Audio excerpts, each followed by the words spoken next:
we're, as I said before, going to lay out an equation here, and half the equation is the Tanakh, and that equals world history over here. And it's going to tell us why God chose Israel, why he loves Israel, why he can never turn his back on Israel, and why Israel's the hope of the Goy nations.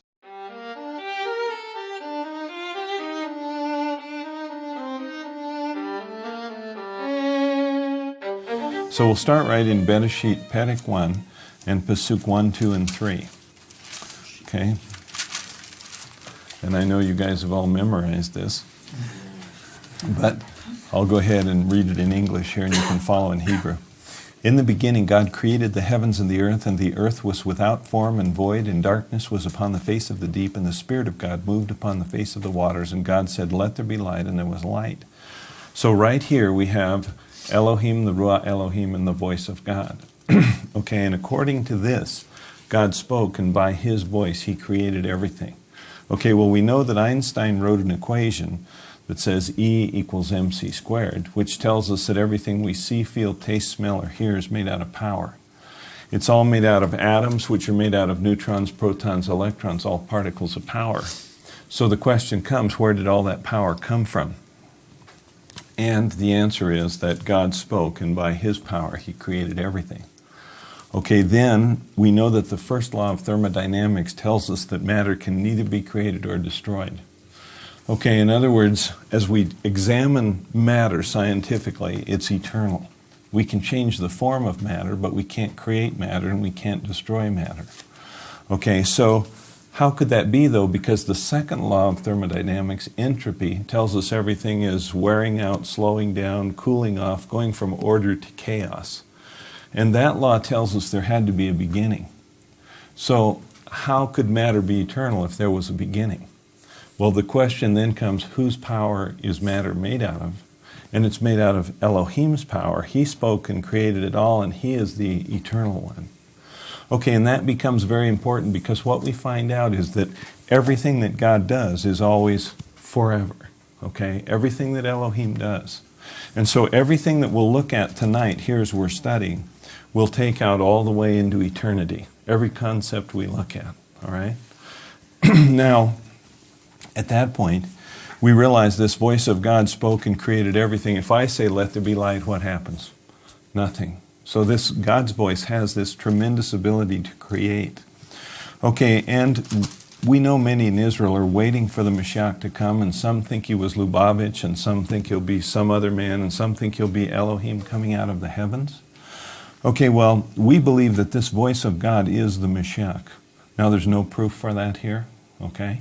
But we'll be looking at what the Tanakh is going to tell us about the Mashiach, because this is something we teach to tribal people. We want them to understand what the Tanakh says about that.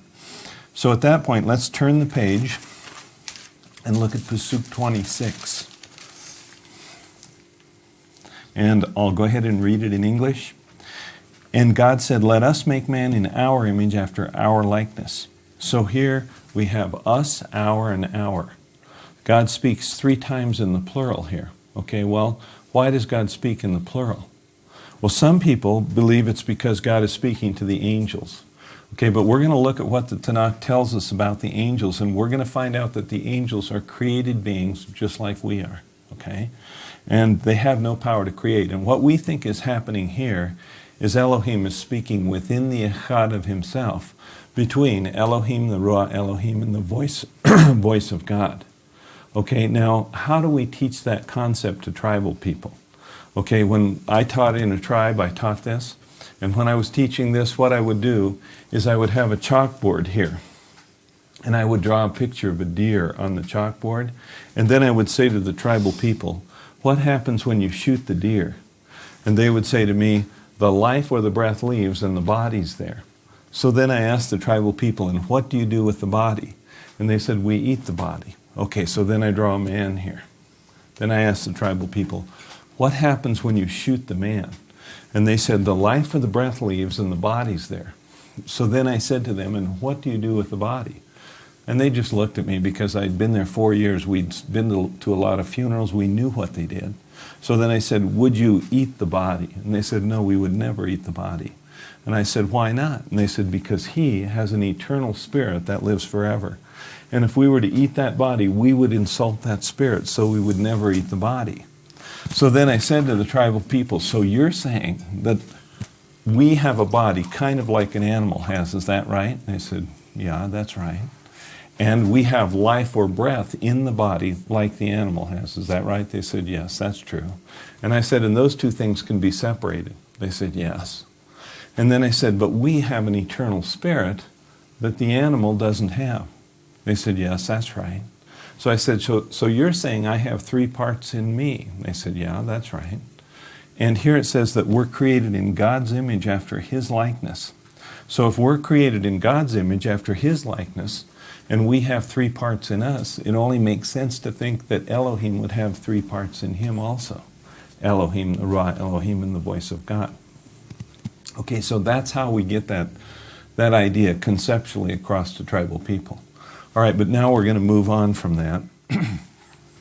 Let's come down here and read the rest of verse 26 now. And it says, and let them have dominion over the fish of the sea, the fowl of the air, over the cattle, and over all the earth, and over every creeping thing that creepeth upon the earth. Well, this word dominion in English means ownership or control of. And then it goes on to say, over all the earth. And what's happening here is God is saying, this is my earth, I created it, and now I'm going to give this earth to man. And it's like the owner of this house has a paper that says this house belongs to him. And God is saying, this is my earth, now I'm going to give it to man. And He gives the title deed of earth to man. The ownership or control of the earth is given to man here. Well, that becomes very important because everything God does is always forever. So when God gave the title deed of earth to man, it meant that forever a man would have to be in control of the earth. Okay, so then we want to come down here and read Pasuk 27 and 28. So God created man in His own image. In the image of God created He him. Male and female created He them. And then 28, and God blessed them, and God said to them, be fruitful and multiply and replenish the earth and subdue it and have dominion over the fish of the sea, the fowl of the air, and over every living thing. So now, God has now given the earth to man, and He says to Adam and Hava, be fruitful, multiply, replenish the earth, subdue it, have dominion. Okay, He's saying, I've given this earth to you, it's your earth, you take control of it, you do what you want to do with it. And God will never take the earth back. And that, of course, is going to affect everything that happens from this point on, all through history. Because man will now forever be in control of the earth, have legal authority to do whatever he wants to with the earth. Okay, now at that point, though, we need to ask 3 questions. Why did God give the earth to man? Okay, but before that we want to ask, why did He create man? Before that we want to ask, why did He create the angels? Okay, now the reason we're going to ask, why did He create the angels first? Why are you so sure that this is the angels here? Well, we don't think it is the angels. We think He's just speaking within the echad of Himself. Okay, but this question we're answering now is just a question, 3 things that we want to look at this point. Okay, it doesn't have to do with what happened here.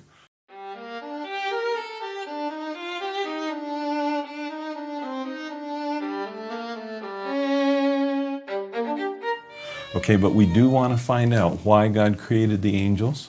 And the reason we're going to ask that question first is it seems to be that that was the first thing that God ever did that we know about. Okay, and we want to see where the Tanakh tells us that. So we want to go to page 1518. Perek 38, Pasuk 4. God says to Yov here, where were you when I laid the foundations of the earth? Declare it if you have understanding. Who laid the measures of it if you know? Or who stretched a line upon it?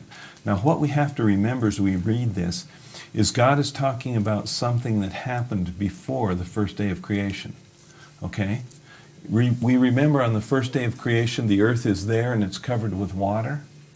Okay? And so now God is talking about creating the very matter that would be the core of the earth and hanging it in space.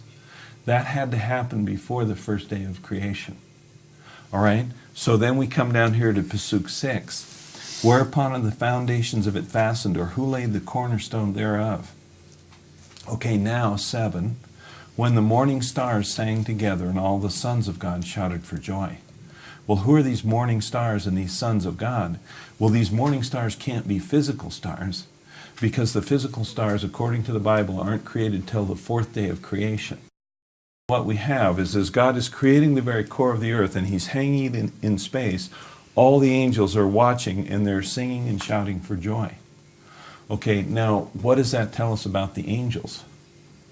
The angels had to be created in eternity past before there was any physical universe to be able to be there to watch God create the very core of the earth.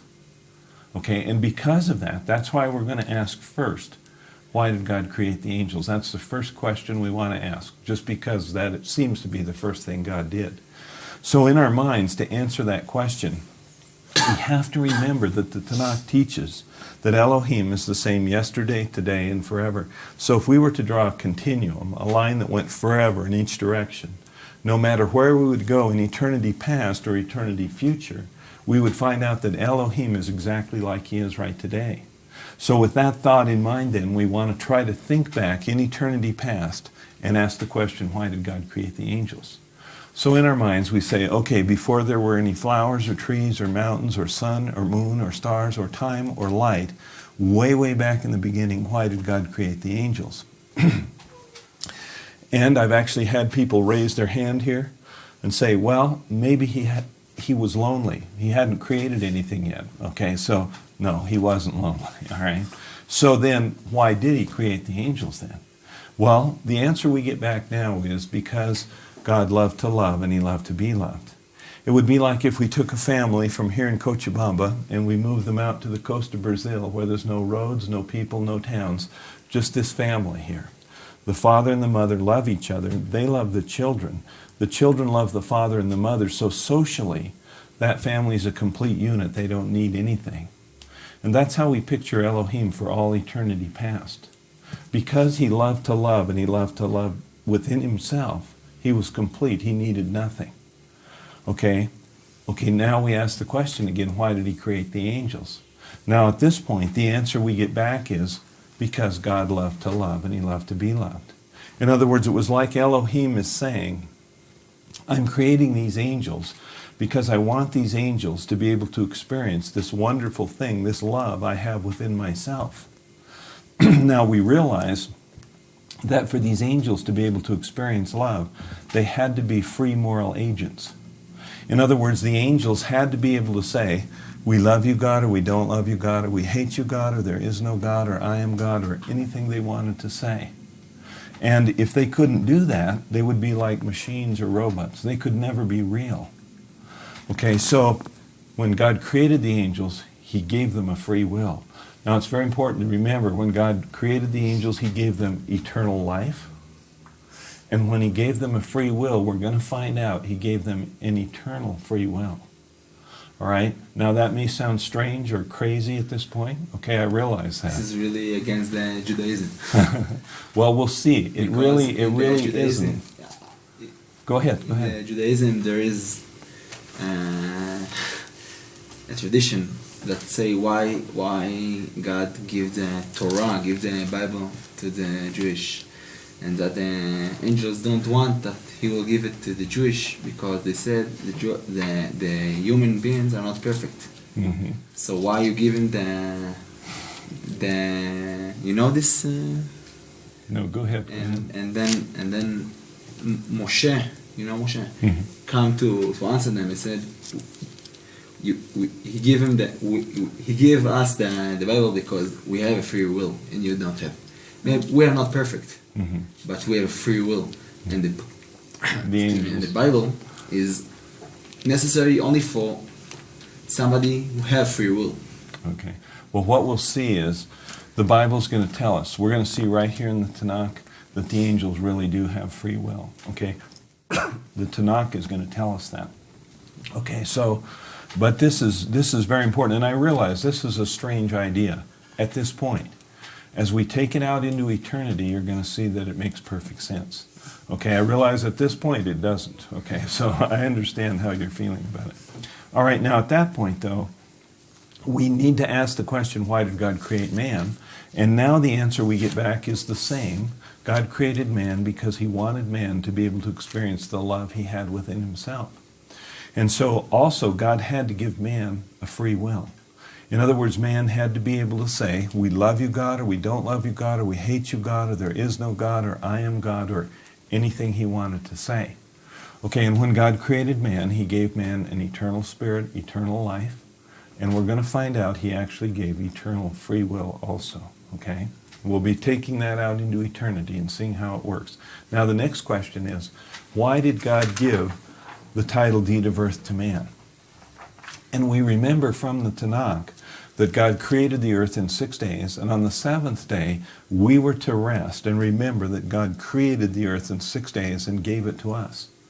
And as we see this earth around us with more to see than can ever be seen, more to find than can ever be found, more to do than can ever be done, we realize the one who created the earth and gave it to us must really love us.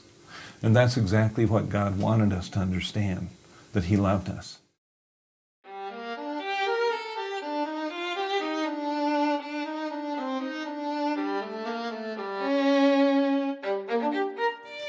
We want to go now. By the way, this is the center line of the whole Bible, this love that God wants to show to the whole earth through Israel. Okay, and we're going to see it as we carry this out and see. Now, we need to find out more about the angels. So at this point, we need to go to page 996. Ehezkel Perek 28, Pasuk 1. The word of the Lord came again unto me, saying. So God is speaking to Ehezkel here. Then Pasuk 2, Son of man, say unto the prince of Tyrus, or the messenger of Tyrus, Thus says the Lord God, because your heart is lifted up, and you have said, I am a God, I sit in the seat of God, in the midst of the seas. Yet you are a man and not God, though you set your heart as the heart of God. So here's this man, and because he controls this little goy nation of Tyrus, he thinks he's God. Okay, that shouldn't surprise us. The pharaohs of Egypt claim to be gods, the Caesars of Rome, the emperors of China, Japan, Shirley MacLaine, the Pope, everybody's God. Okay, only God can't be God today. That's a joke. Come down here to the bottom of the page now.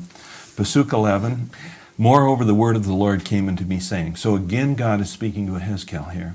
And in Pasuk 12 he says, Son of man, take up a lamentation upon the king of Tyrus. Well, before we were reading about the messenger of Tyrus or the prince of Tyrus, depending on how it's translated. But now we're reading about the king. So it's obvious this king would be in authority over this messenger. Okay, and that's not a problem till we get over here to Pasuk 14. And in Pasuk 14 it says, You are the anointed Kuruv that covereth. Okay, so this is an angel. This king is an angel. Now that presents a problem. We're going to read all these verses over again in just a minute. But so if this is an angel and he's in authority over this messenger of Tyrus, it means that this angel has taken authority over this whole goy nation of Tyrus. And that presents a problem because who did God give the earth to? Man. How could this angel have taken control of the earth? We have to find out the answer to that. That will be the basic case we're going to be looking at for probably the next hour, is how this angel took control of this goy nation. By the way, if it was just the goy nation of Tyrus, we would probably say, who cares? Okay? Tiny little nation wouldn't mean anything. But the Tanakh is going to tell us as we read through here that later this angel took control of all the goy nations. Excuse me. That becomes very important because when he did this, we'll find out there was no nation of Israel. There wouldn't be a nation of Israel for 2,000 years. 2,000 years after the beginning of the earth's history, God chose a man named Avraham. Okay? But at the time this angel took control of this earth, there was no nation of Israel, which means when he took control of all the goy nations, which is what it's going to tell us, he took control of the whole world. And that presents a huge problem because God gave the earth to man. Okay, and so we're going to see those things. We haven't seen much of that yet, and so we still need to see it. Okay, now come down here to Pasuk 12 again. We're going to read it over again. Son of man, take up a lamentation upon the king of Tyrus, and say unto him, Thus says the Lord God, You seal up the sum, full of wisdom and perfect in beauty. Then 13, You have been in Eden, the garden of God.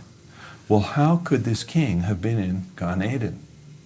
Who was in Gan Eden? Adam, Hava, and the... But it's not an allegory?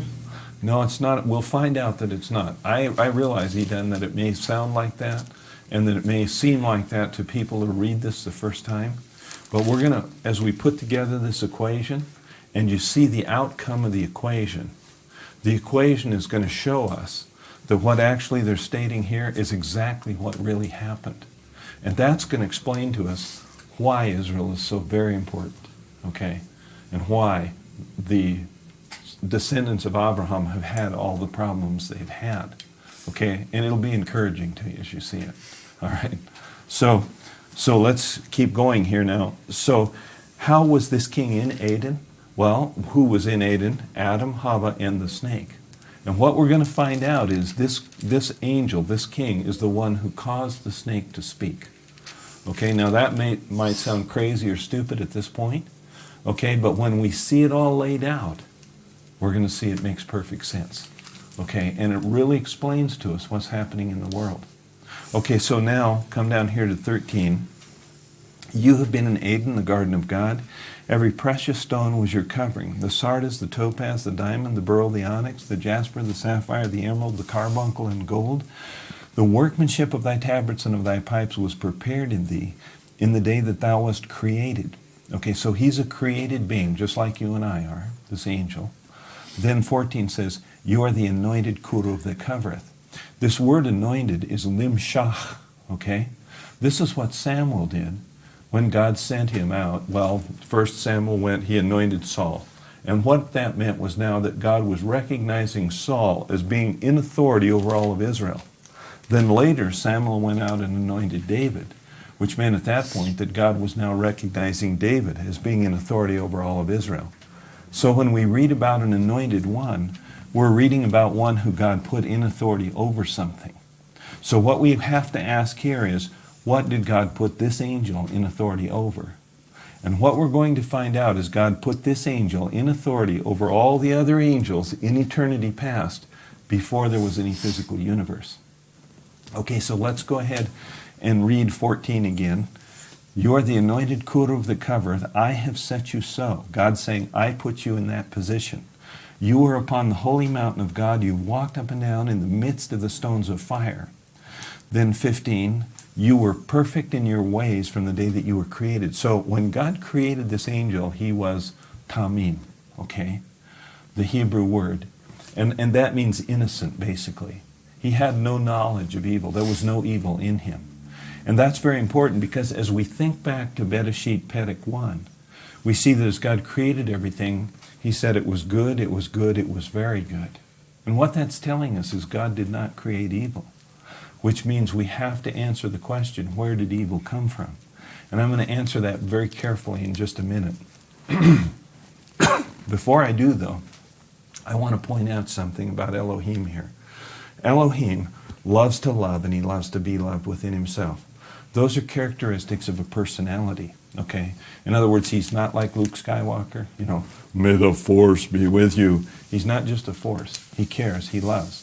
And we remember that we read twice, he created all men in his image, okay? And that's very important too, because he's the one that gave us our personalities. In other words, when he created Gil and Edan and Uzi and Tony and Roy and everyone here, he gave us our personalities, and he created us so he would desire to love each one of us forever. So as you're on your trip, all the people you see are people who were created by God so that he would desire to love them forever. But he would never force them to love him, because if he did, it wouldn't be love. Love has to come from a free will. Okay, now at that point then, we see here the description of this place here, where this angel is a description of a place that existed before there was any physical universe. And the reason we know that is we're going to read that this angel is cast out of the mountain of God. Then later it'll tell us he's cast to the earth. Then in another place it's going to tell us he's cast out of heaven to the earth. Okay? That's why we know that this is a description of heaven. All right? Now, we also realize that because God created the angels before there was any physical universe, they don't need to eat food, drink water, breathe air, have heat, light. They were spiritual beings that could dwell with God before there was a physical universe. All right, now come down here to 15, or let me finish explaining this here. Sorry, I threw that in the wrong place. But so God created each man so he would desire to love them forever.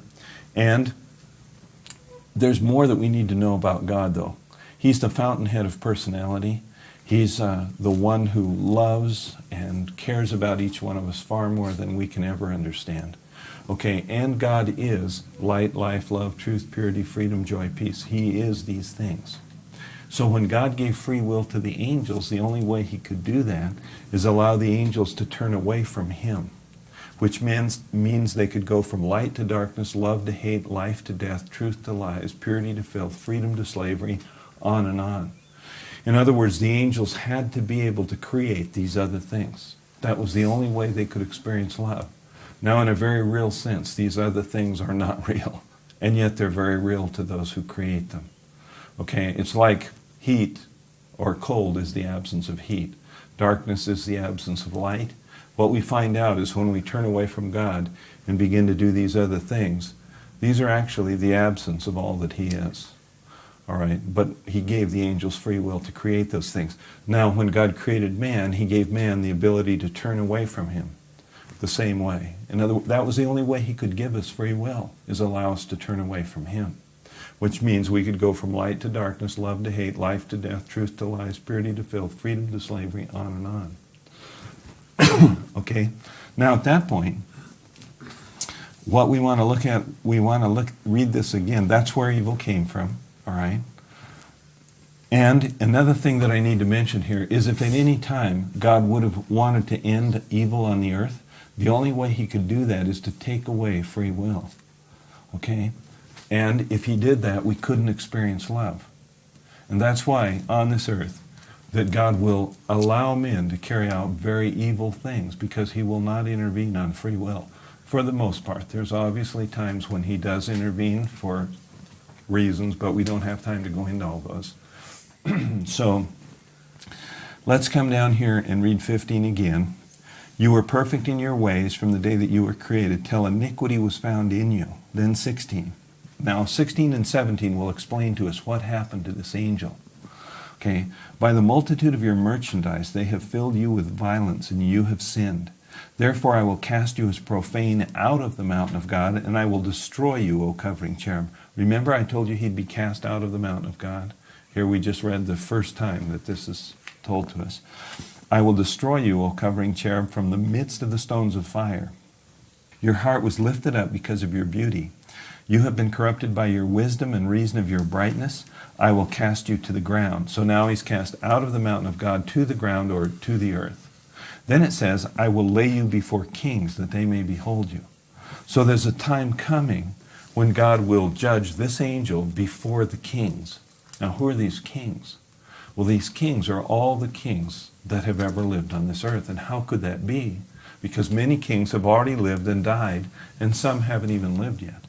So the only way this angel could be judged before all the kings is to be judged after the very last person who God has ordained to live and experience his love, if they choose to, has had that opportunity. Now, to understand that, what we have to remember is the next event in Israel. What's it going to be? The next really big event in Israel is going to be when the Beit HaMikdash HaShalishi is built on the Temple Mount in Jerusalem.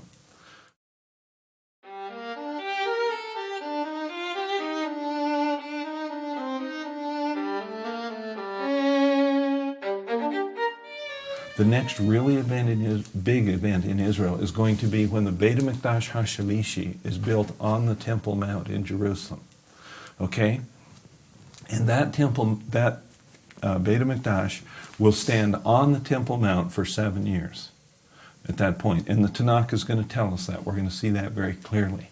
And at the end of that 7 years, the Mashiach will enter the temple, and he will establish Israel as his nation then for the next 1,000 years of history. And all during that next 1,000 years, that's still future, okay? We think we're very close to that time, but it's future. And during that 1,000 years, babies will be born like they always have been, and they will have a free will, okay? And some of those, even though the Mashiach is reigning on the earth, will choose to reject his love and to be their own gods. Okay, at the end of that time, that 1,000-year reign of the Mashiach and Israel over the whole earth, then this earth will be cleansed by fire or destroyed by fire and remade, an upgraded earth. Now God's plan is that all those that choose to love him during history, now while we're living, will then live on that new upgraded earth. All right, so at that point, what we see here is this little section of Scripture started in eternity past with this angel, the anointed angel, ruling over all the other angels. Okay? He was cast out of the mountain of God to the earth. He was in Gan Eden. He took control of the Goy nation of Tyrus. And at the very end of history, when that last person has been born on this earth, he will be judged. All right? So this covers all of the known history of the earth, starting before the earth was created and ending when the last person has had that opportunity to live.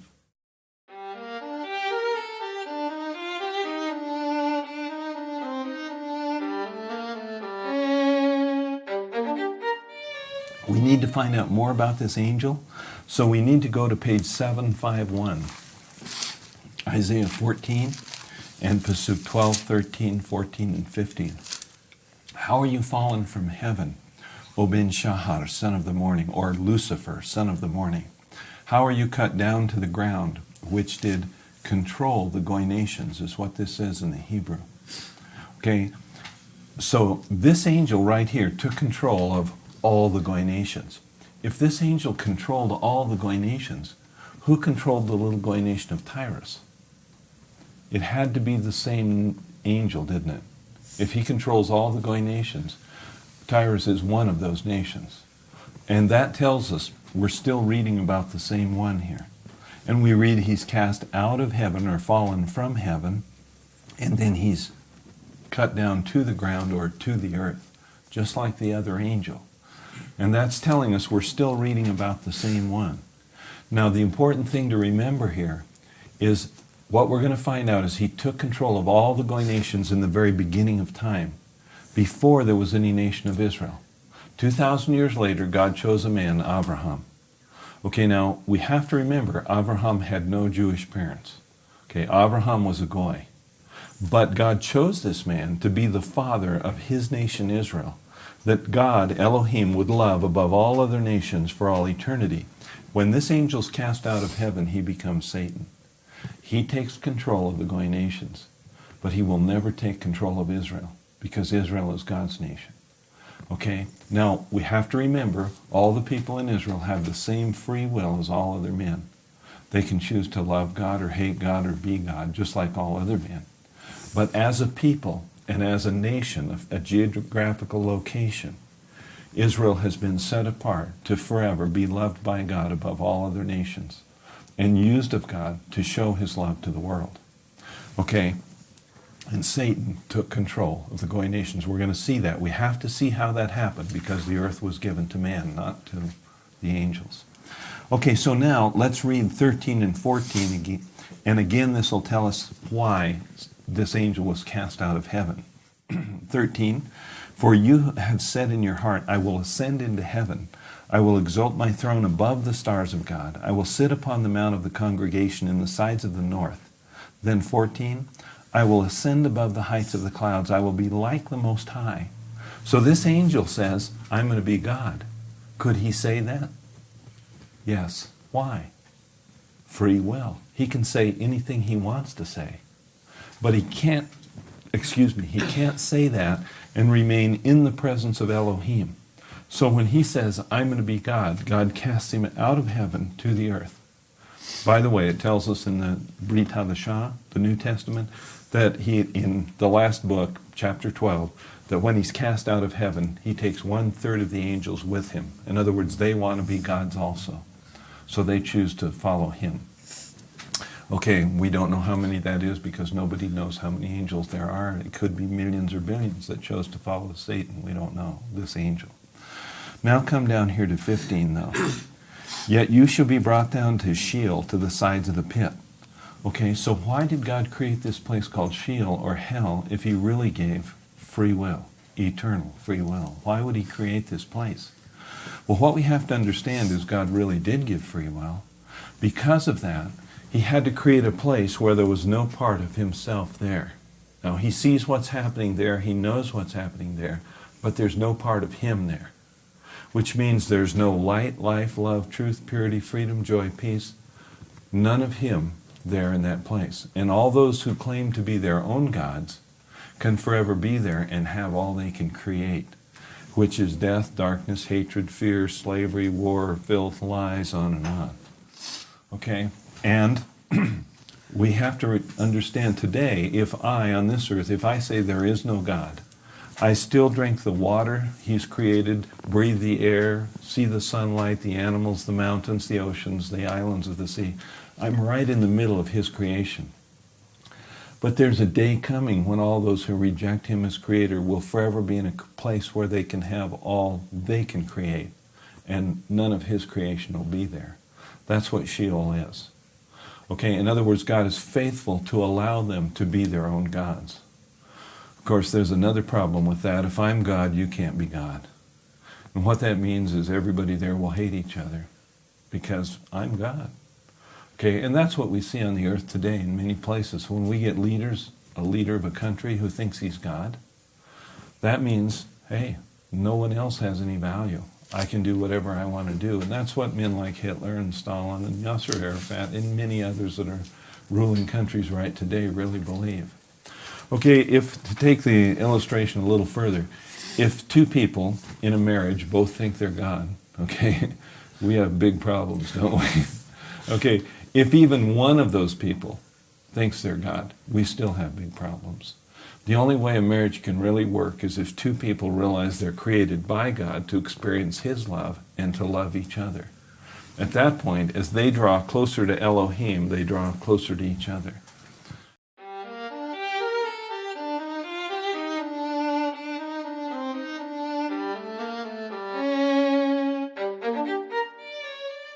From this point, we need to go back to Bereshit, Perek 1, Pasuk 8. And the Lord God planted a garden eastward in Eden, and there He put the man whom He had formed. Okay, now this is a place on the earth. This is not talking about heaven. It's called paradise, but it's a place right on this earth, a very physical place. A growing garden that produces food. And we know that it's associated with 4 rivers. And those rivers are the Hiddekel, the Euphrates, the Gihon, and the Pasion rivers. Now the Hiddekel and the Euphrates rivers today, we think are the Tigris and Euphrates rivers that are up in Iraq near Baghdad and Babylon, okay? Then the next one, the Gihon, is the Gihon spring that feeds the city of David. And that's going to be a huge river again. Then the last one, the Pasion, is in the land of Havilah. Havilah is another name for Egypt. And so that's talking about the Nilos, or the Nile River, right? Now, 2,000 years later, God picks a man, Abraham. He says, Abraham, come out of Ur of the Chaldees to a land that I'll show you. I'll make of you a great people and a great nation. What's God saying? Why does God call Abraham into this land? Is God just saying, I kind of like this piece of dirt. I want you to live here? No. God is saying, Abraham, I want my people to dwell in my land.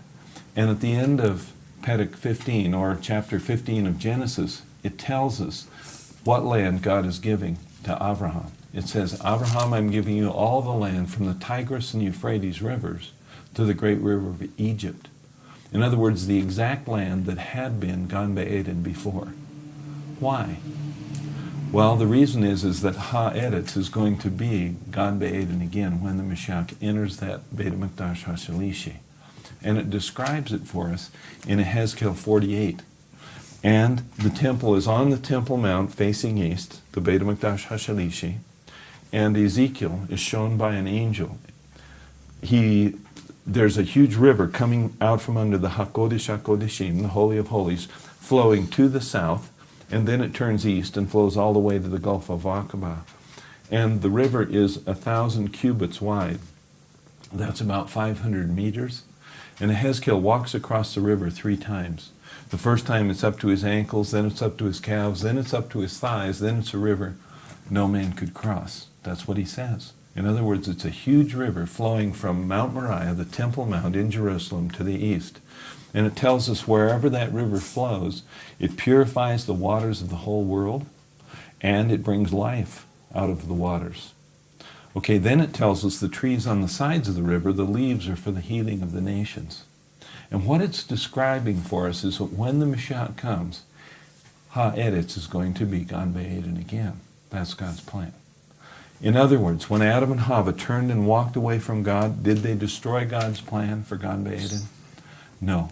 Everything God does is forever. And when God created Gan Be'eden, it was forever. Okay? And we're going to see Jerusalem again. When this earth is upgraded, we have the New Jerusalem. Now, the eternal city, and Israel, his eternal nation now. Okay? That's the plan. Okay, now at that point, though, we want to come down here to Perek 9. Out of the ground made the Lord God to grow every tree that is pleasant to the sight and good for food, the tree of life also in the midst of the garden, and the tree of the knowledge of good and evil. Well, why did God plant this tree of life? And to understand the tree of life, we have to look at Genesis chapter 5, which is the Toldot of Adam and Chava. And as we read the Toldot of Adam and Chava, we read Seth, sons and daughters died. The next one, sons and died. They all died. Okay? Then we get over on page 9 in Pasuk 24 of chapter 5 of Genesis, and it tells us that Henoch walked with God and he was not, for God took him. Okay, and so Henoch never died. God just took him off the earth. And why didn't he die? He walked with God. Okay, that's what God wanted to do with Adam and Chava. He wanted to walk with Adam and Chava.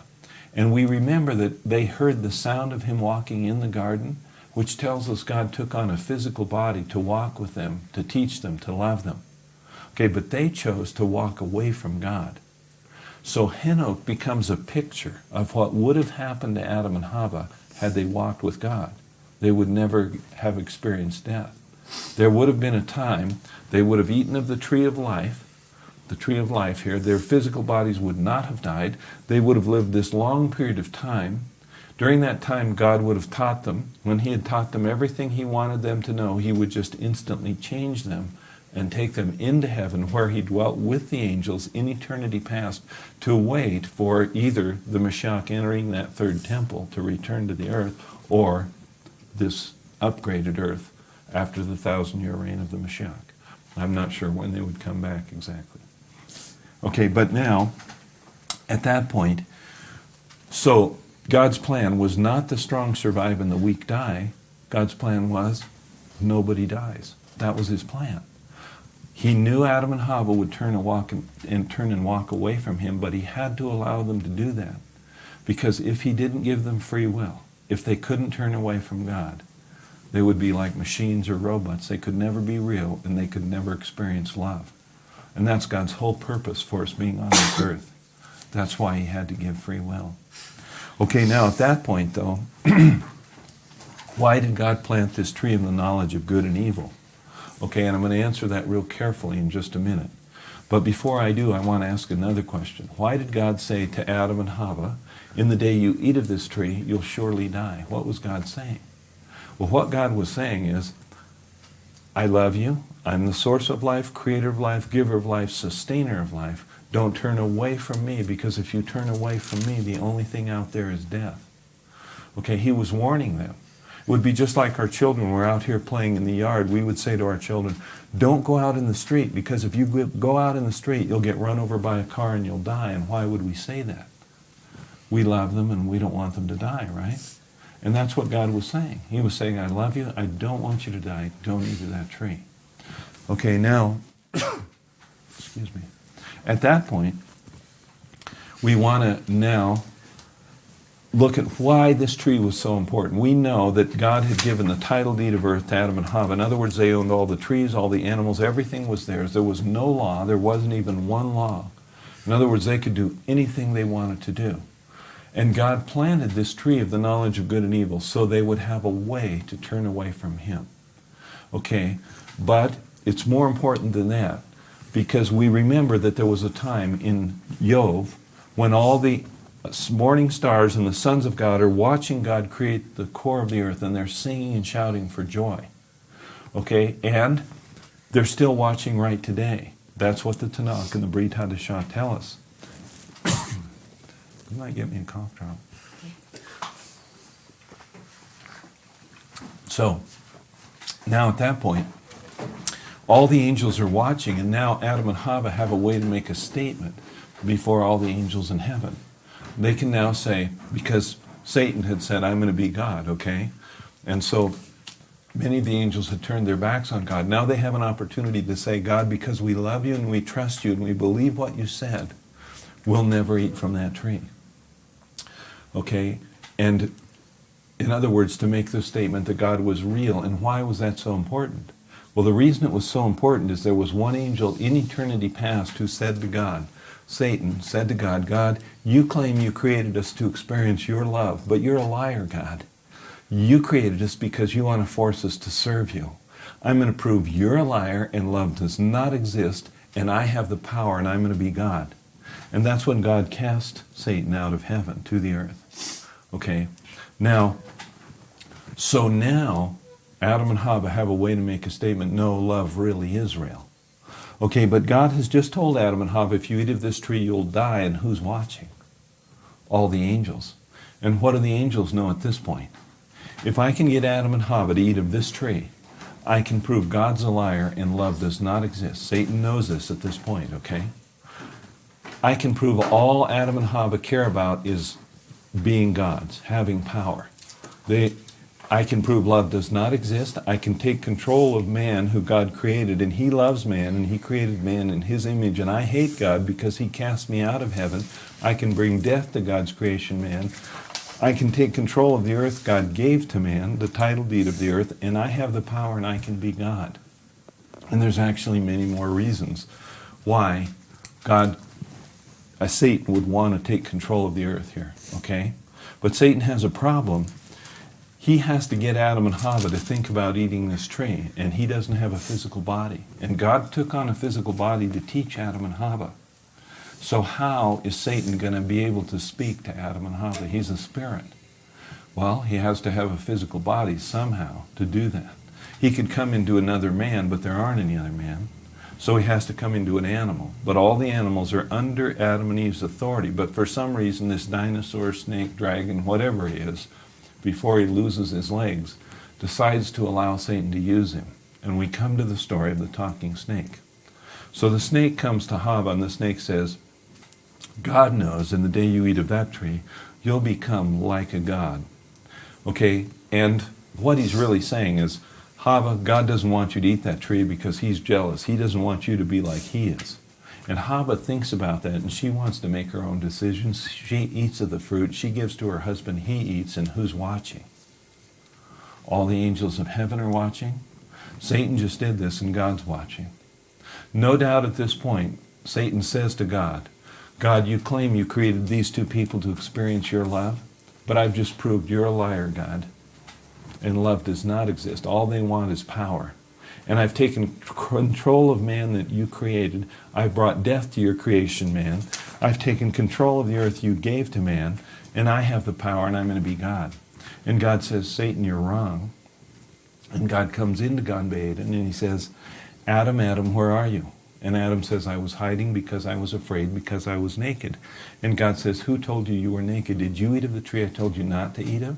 And he says, yes, I ate of it, but my wife, the woman you created, she made me do it, okay? And so God turns to the woman and he says, did you eat of the tree I told you not to eat of? And she says, yes, I ate of it, but the snake made me do it. Okay, well, God looks at that snake, and God knows that snake woke up in the morning. That snake woke up in the morning, and that snake thought, I'm going to be a snake. I'm going to do snake things. Okay, and the point is, no snake cares what we do. They have no motive for caring. And God knows that it was Satan who came into the snake and caused it to speak. Now, God curses the snake for allowing Satan to come into it because it didn't have to. It was under Adam and Eve's authority. Then God turns to Satan, and God says, Satan, you've brought sickness, death, war, hatred, and fear to my earth, but it's not going to last. The Mashiach's going to come, Satan, and he's going to crush your head and deliver this earth from sickness, death, war, hatred, and fear.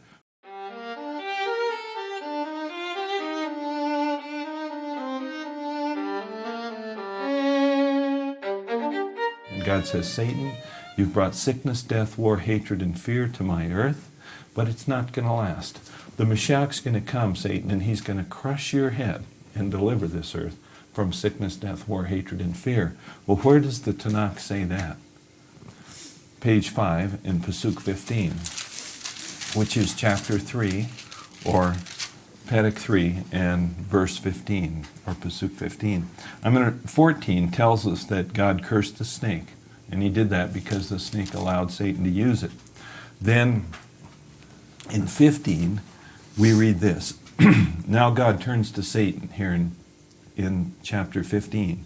He says, I will put enmity between you and the woman, between your seed and her seed. Well, how do we know that God is speaking to Satan here? Doesn't say it, does it? Well, the reason we know he's speaking to Satan here is because we read in Ezekiel 28 that Satan was the anointed angel, the one that ruled over all the other angels in eternity past, and God put him in that position. Then we read he was cast out of the mountain of God to the earth. Then we read he was in Gan Eden. He took control of the Goy nation of Tyrus. Then in Isaiah 14:12, we read that he took control of all the Goy nations.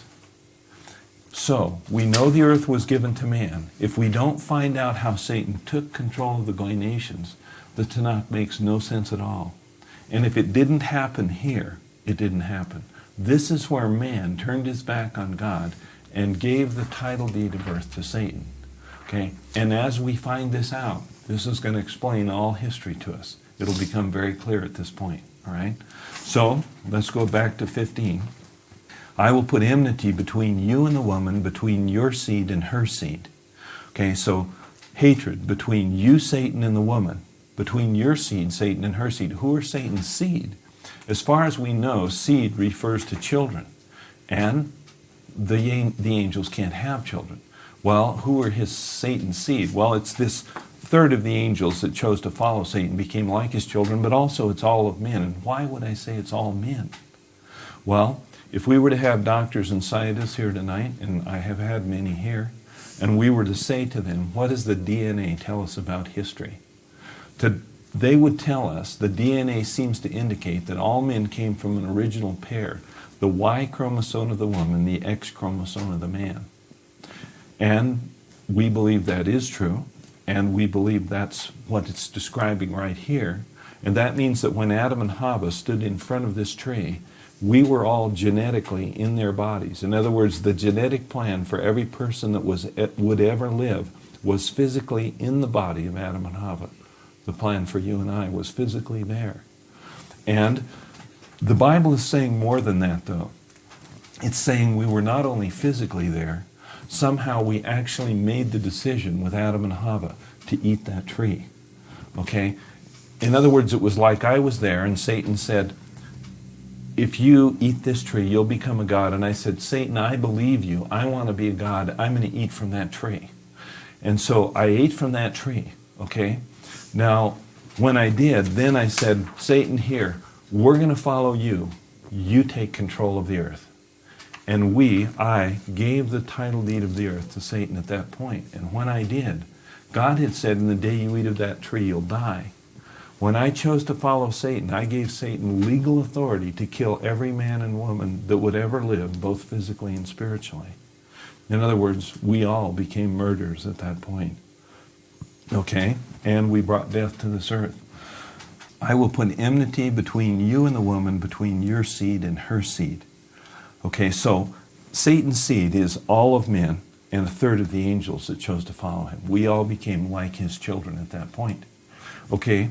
And we gave him legal authority to kill every man and woman that would ever live, both physically and spiritually.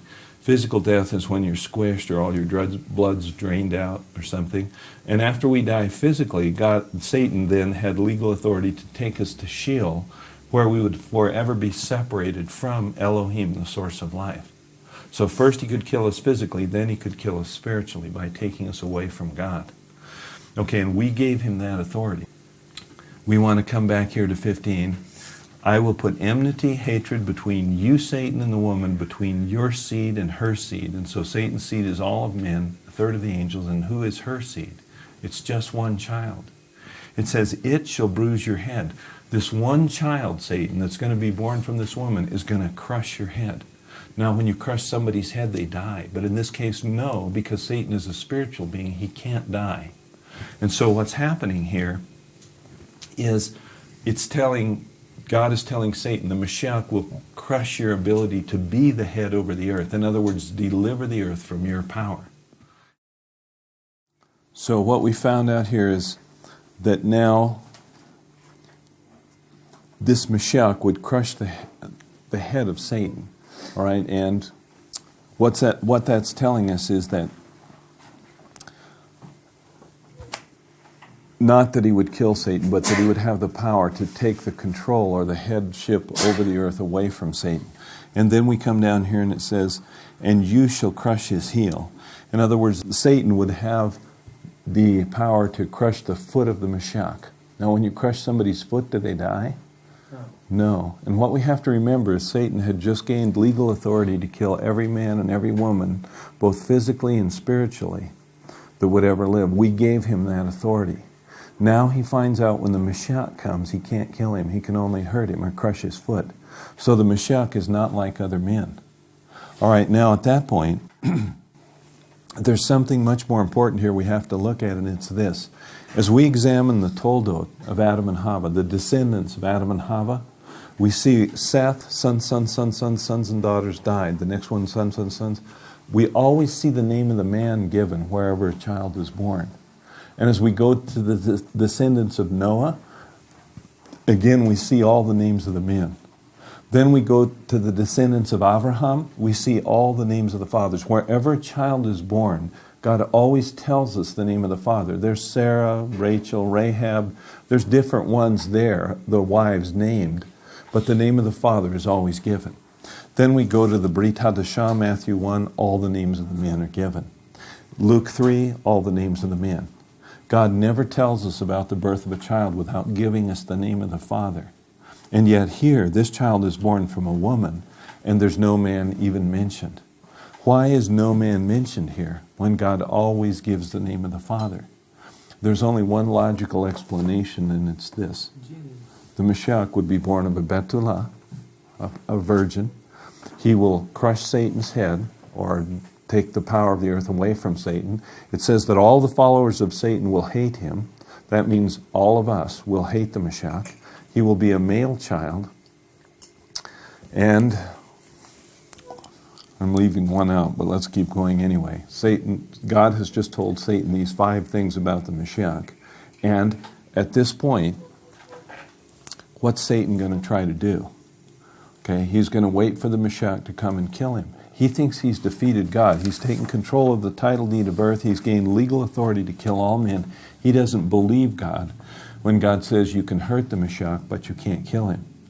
So he's either going to try to kill this Betula or kill the Mashiach when he comes. All right, now, before we go on with that, and it's going to get very exciting in just a moment, but before we go on, what we want to look at is when Adam and Hava made the decision to follow Satan, Hava really thought what Satan said was true. She didn't understand it was a lie. But when Adam made the decision to follow Satan, he knew it was a lie, and he chose to turn his back on God anyway. For that reason, sin, or Hata'im, always comes through the man. That's why the man is always named whenever we read about the birth of a child, because through the man, sin comes to all children, through the father.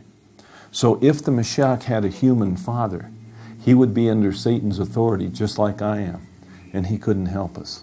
That's why he had to be born of a Betula, and his father had to be Elohim.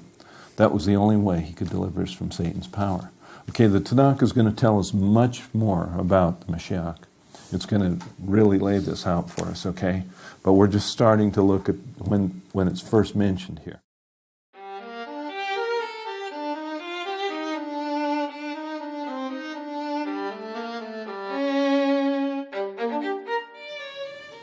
"2,000 years later, God picks a man.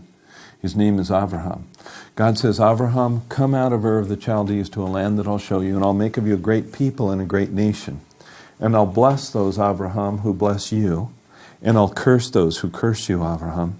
And through you and your descendants, all the nations of the earth will be blessed." Okay, then sometime later, I think it's like 25 or 40 years later, I'm not sure exactly, but God says to Abraham, Abraham, take your son, your only son, Isaac, and take him to the top of Mount Moriah and offer him there to me. And Abraham and Isaac go to the top of the mountain, and Abraham takes his knife, and he's going to kill Isaac. And God says, no, Abraham, don't harm your only son. What's happening up there on that mountain? Why does God ask Abraham to do that? Kind of a test, no? But not like we think, because what we have to remember is God chose Abraham more than 90 years before. Now, Elohim says, Abraham, take your son, your only son Isaac, and take him to the top of the mountain. And Elohim is watching. And Abraham and Isaac go to the top of the mountain, and Elohim's watching. Now, is Elohim going to say, guess I got the wrong guy? No. Elohim knows exactly what Abraham will do. That's why he chose him. He doesn't cause Abraham to do it, but he knows what he will choose to do. Okay? And why did God choose Abraham? Elohim loves to love, and he loves to be loved. And here's a man, Abraham, who loves God so much, he fully believes that if he kills his son, God will raise him right back to life again. And he completely trusts God for that. Because of that love and trust of God, Abraham becomes the father of God's nation, Israel. That'll be God's nation forever. Now, Abraham is a very important reason that God chose Israel. But he is not the most important. There is a far more important reason why God chose Israel. And we're going to talk about it in a little while. Okay, so now, what's actually happening now between Elohim up here and Abraham down here? What's taking place right in here? Elohim is saying, Abraham, because you're willing to give your only son to me and let your only son die for me, I'm going to give my only son, the Mashiach, to the earth through you and your descendants, and he is going to die for you.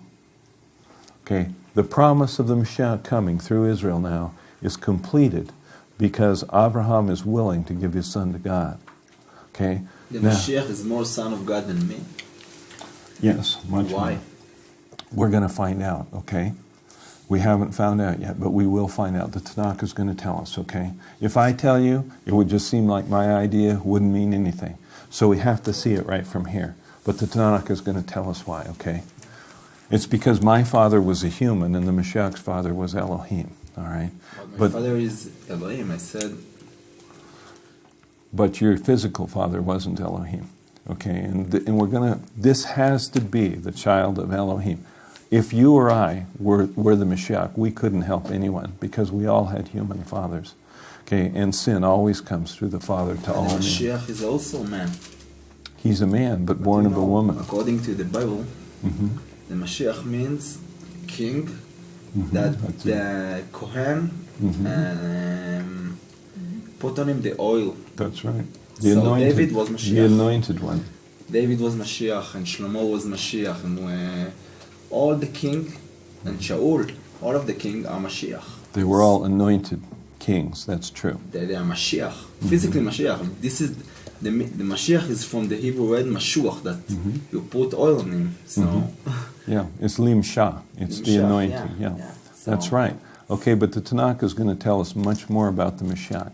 So what we want to do is see what this book says, not what men say. That's why I'm not going to tell you more until we get there. All right. Okay, so because Abraham is willing to give his only son to God, God says, Abraham, through you and your descendants, I'm going to give the Mashiach to the earth. And of course, through Israel's history, we find out that they were waiting, wondering who would be the mother of the Mashiach, who would bring God's son to the earth. And that was the history of Israel for a few thousand years. Okay, but let's keep going here. At this point, we want to now see who's watching now. The Mashiach, the promise has now been consummated that the Mashiach will come through Abraham. And who's watching all this? All the angels are watching, right? And what does Satan know at this point? The Mashiach, the one that's going to crush my head, is coming through Israel. So who controls all the Goy nations? Satan. We gave him the title deed of the earth. We gave him legal authority to kill all men. Okay, so what's Satan going to try to do now? Destroy Israel. Now, what's the history now that took place? Abraham believes God. His descendants go into Egypt. They're in Egypt 30 years under Joseph, good years. Then a new Pharaoh comes into power, and the Pharaohs begin to drown the boy children of Israel, and Moshe is born, Moses. At 40 years old, he leaves the land. At 80 years old, he returns. There's the 10 Makot. The last Makot is the death of the firstborn, the death of the Behor. The lamb is slain, the blood is put over the door and on the doorpost, and Moshe leads the children of Israel out of Egypt. And Pharaoh changes his mind again, and he says, I'm either going to bring them back or I'm going to kill them all. Why does Pharaoh do that? Pharaoh has claimed to be a god, just like Adam and Hava did. Whose control is he under? Satan's control. And what does Satan know? If Israel returns to the land, the Mashiach can come. And he can't allow that to happen. So Pharaoh goes after Israel with his chariots to kill all the Jewish people, but the Red Sea opens. Israel passes through. Pharaoh's army goes in. The Red Sea closes, and all the men of Egypt drowned. Why? Because the kings of Egypt had pronounced the curse of drowning all the boy children of Israel. And God said, I'll bless those who bless Israel. I'll curse those that curse Israel. And the very curse that they pronounce on Israel falls on Egypt, and all the men of Egypt drowned. And Israel returns to the land, and King David's son Solomon builds the first temple, the first Beit HaMikdash, on the Temple Mount. And it stands for a long period of time. Then the Babylonians come and they destroy the first temple and take Israel captive into Babylon. And right when they do that, Yeremiah writes in Yeremiah, Perek 7 and Pasuk 4, Yeremiah writes, the temple of God, the temple of God, the temple of God, 3 times like that. And what does that tell us? There has to be 3 temples. And right when he writes that, the first temple has just been destroyed. That means there has to be 2 more temples. Then, in Yeremiah, Perek 25 and Pasuk 11, Yeremiah writes, Jerusalem will lie desolate for 70 years. And what does that tell us? After 70 years, Israel's going to return to the land and build the Beit HaMikdash Sheni. And when it's time for Israel to return to the land and build the Beit HaMikdash Sheni, what happens? Haman, Esther, Purim, Mordecai, no? Haman makes a law that in this time in Babylon that has just become Persia, he makes a law that we go out and we kill all the children of Israel. Why? Because Satan knows if Israel returns to the land, the Mashiach can come, and he cannot allow that to happen. Okay, but Esther petitions the king, and a new law is made. Haman hangs on the gallows he builds for Mordecai, and instead of the sons of Israel being destroyed, they destroy their enemies, and Israel returns to the land and builds the Beit HaMikdash Sheni. And that all happened 2,500 years ago. That's not just a story. That really all took place. Okay, and if Satan had quit trying to destroy Israel 2,500 years ago, we would say, this book is just a little tribal story. The question is, did Satan quit trying to destroy Israel 2,500 years ago? No, he never has. Okay, now let's just take a minute and look at the history of Israel and what's taken place. Okay, first, the Egyptians keep Israel in captivity 400 years. When they decide to return, the Pharaoh decides he's going to kill them all. Okay, but the Red Sea opens, Israel returns. Then they build the first temple, then the Babylonians come, take Israel out of the land, and keep them in captivity. And when they want to return, they decide they're going to kill all the Jewish people. Then we come to Antiochus, or Antiochus Epiphanes, and he leads the Greek armies against Israel about 130 of the Common Era. I'm sorry, not the Common Era, about 130 years before the beginning of the Roman calendar. Okay, and the Maccabees fight against him. He stops all worship of God in the temple in Israel, and he makes it illegal to worship the God of Israel. Okay, but the Maccabees fight against him, the Rabbanim, the priests. They defeat the Greek armies, and we have Hanukkah, and the oil burns for 8 days. Okay, again, another historical event of God wanting us all to understand what's happening here. Okay, then we have Mark Antony, and Mark Antony leads the Roman armies against Israel. And he defeats Israel, and he puts Herod in as the Roman king. And one of the first things Herod does is kill 45 of the Sanhedrin, the ruling 70 rabbanim, or rabbis of Israel. And he replaces those men with Jewish men who don't believe in Israel's past, present, or future. They're Romans. They believe in Rome. And the reason Herod does that is he has to rule Israel, and he has to stop the worship of Elohim in Israel. Why? Because in Rome, if you won't bow to the emperor, to the Caesar, you die. And they don't want anyone worshiping the God of Israel. Okay? Then we come to the Roman Catholic era, the Catholic Church.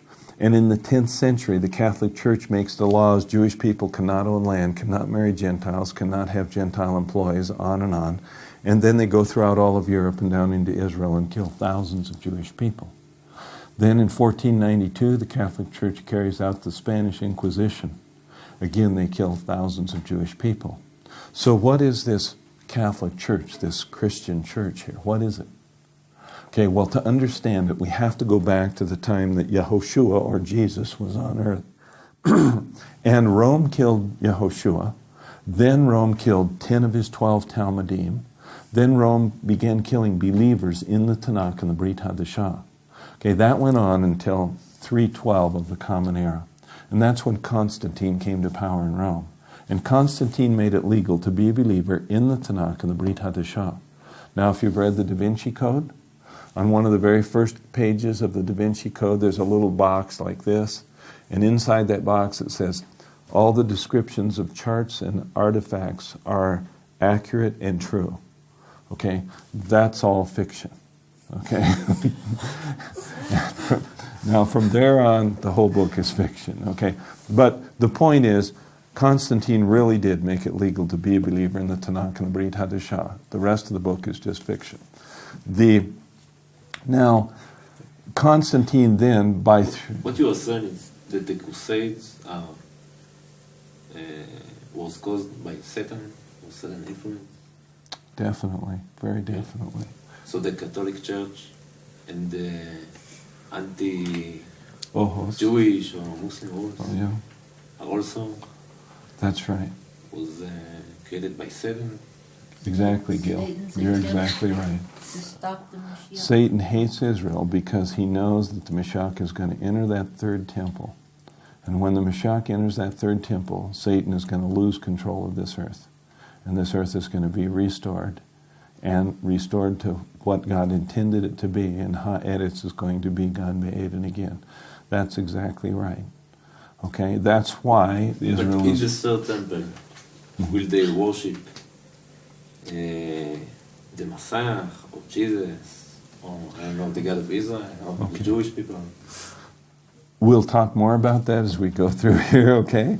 I'm not trying to avoid the question, but we want to see everything we talk about from here, because my opinions are really worthless, all right?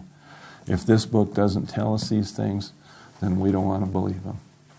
Okay, so at that point, though, what we have is we've seen that this Constantine put together this Roman Catholic Church, and he took all the pagan pesels, the pagan statues or idols of Rome, and all the pagan priests and all the pagan temples. He put them all together into one huge church. That was the Roman Catholic Church. Okay, then he proclaimed himself the first Pontifex Maximus. In other words, he said, I am the last word. What he was saying is, I speak for God. But he was saying far more than that. Constantine was saying, I am God. By 400 of the Common Era, the Roman Catholic Church had replaced the Senate of Rome. And they had taken control of the whole nation of Rome. And what was Rome? The most powerful Goy nation that ever existed. And who controls the Goy nations? Satan. Okay? And what was happening? Satan was realizing that by killing believers in the Tanakh, or the Tanakh and the Brit Hadashah, he was not accomplishing his purpose, because the believers had no fear of death. They knew death had been conquered. So as he killed them, just more and more believed, to the point where Rome had finally become the there was literally millions of believers in Rome. And I don't know what that is. But anyway, Satan doesn't want you guys to hear this. Okay, Lord, take us through. Okay, but here it is. So now the Roman Catholic Church now is the most powerful nation on the earth, and that's what it is. It's the nation of... And at this point, what happens? Rome then says, now we have replaced Israel. And if you want to worship the God of Abraham, Isaac, and Jacob, you have to do it our way. And then they made sure nobody could read these books. And wherever people would translate these books into another language or print these books for the people, the Roman Catholic Church had those people put to death. Gutenberg invented the printing press in Germany, and Gutenberg began printing the Tanakh and the Brit Hadashah, the Bible, on that printing press. And the Roman Catholic Church had him put to death. Then in the early 1400s, there was a man named William Tyndale in England. He was an Oxford University professor in England. And he began teaching the Pope was not God. Because of that, the Roman Catholic Church brought him to trial, and they wanted to put him to death for teaching the Pope was not God. But because he was a brilliant young man, there were high lords in England who were close friends with him, and they protected him. He was thrown out of Oxford University. He would never again be able to teach in any university in England or any school. They put him out in a little town, a farming town where nobody would ever see him. And he translated the Tanakh from Hebrew into English and the Brit Hadashah from Greek into English. And he sent men all over England teaching these two books. Now what you have to understand is England was a slave state. The people belonged to the lords of the land. The people were taught that they were stupid, they weren't allowed to be educated, they could be raped, killed, sold, bought, just like animals. And they were taught they were animals. When these men that William Tyndale sent out, these lollards they were called, began teaching the people that they were created in the image of God, and He loved them, they realized that they were important. That would later it took about 200 years, but it completely turned England around. Okay, well, maybe a little longer than 200 years. I'm not sure exactly, but close. In any case, this is the kind of thing we see all through the Catholic Church history. I've talked to men my age right here in Cochabamba, and they have told me that when they were children, there were some missionaries that came. The first missionaries came here in 1949, actually, and the Catholic Church killed some of those. But they gave out Bibles, Tanakh and Brit Hadashah together, and whenever the priests would find those Bibles, they would burn them. They wouldn't allow anybody to have a Bible. Okay, now, let's go on from there. One more thing. The Roman Catholic Church, it's estimated between 400 and 1300, a 900-year period, they killed 50 million believers in the Tanakh and the Brit Hadashah. That's a lot of people. Okay, some estimates are actually higher. I've seen some higher. I'm not sure how many myself, obviously, can't know, but they did kill millions of people who were believers. All that to say, just what you were saying, Gil. Satan is behind these things. He wants people to not read these books, and he used the nation of Rome to try to cause people to hate these books and to hate Israel. And the Roman Catholic Church has taught for hundreds, couple thousand years, they've told everybody the Jews are the Christ killers. And that is a complete lie. Okay? And it says so right in the Brit Hadashah, by the way.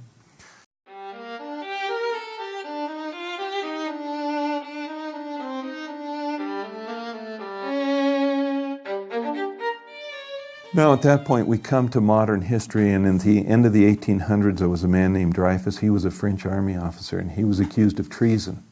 And why was he accused of treason? He was Jewish. Does that make sense? It makes perfect sense. Why? Because Jeremiah wrote, the temple of God, the temple of God, the temple of God. And Satan knows if the Jewish people are back in the land, that third temple will be built. So he has to try to keep Israel from being in the land or force them out of the land. All right, so Dreyfus is accused of treason, and the newspapers of the continent in Europe carry these articles about this horrible Jewish man who betrayed his country, France, to cause the people to hate the Jewish people so Satan can kill them all before they can return to Israel. Okay? But Theodor Herzl watches the trial of Dreyfus, and Theodor Herzl realizes unless we have our own land, we'll never be able to protect ourselves. And Theodor Herzl begins to talk to Jewish businessmen, heads of state, writes newspaper articles. Finally, in 1917, the Balfour Declaration comes out of England. And now that was a payback for Chaim Weizmann and him inventing the solvent that was used to make gunpowder that caused England to be able to win the First World War, okay? But it was also because there were many believers in the English government who knew that God said, I will bless those who bless Israel. And they knew England could do nothing better than to help Israel get their land. But there weren't enough believers in the government. And just a short time after 1917, in 1922, Churchill wrote the first of the White Papers. Then the White Papers continued to come out of England until by 1939, England had completely turned their back on Israel. They were arming the Arabs.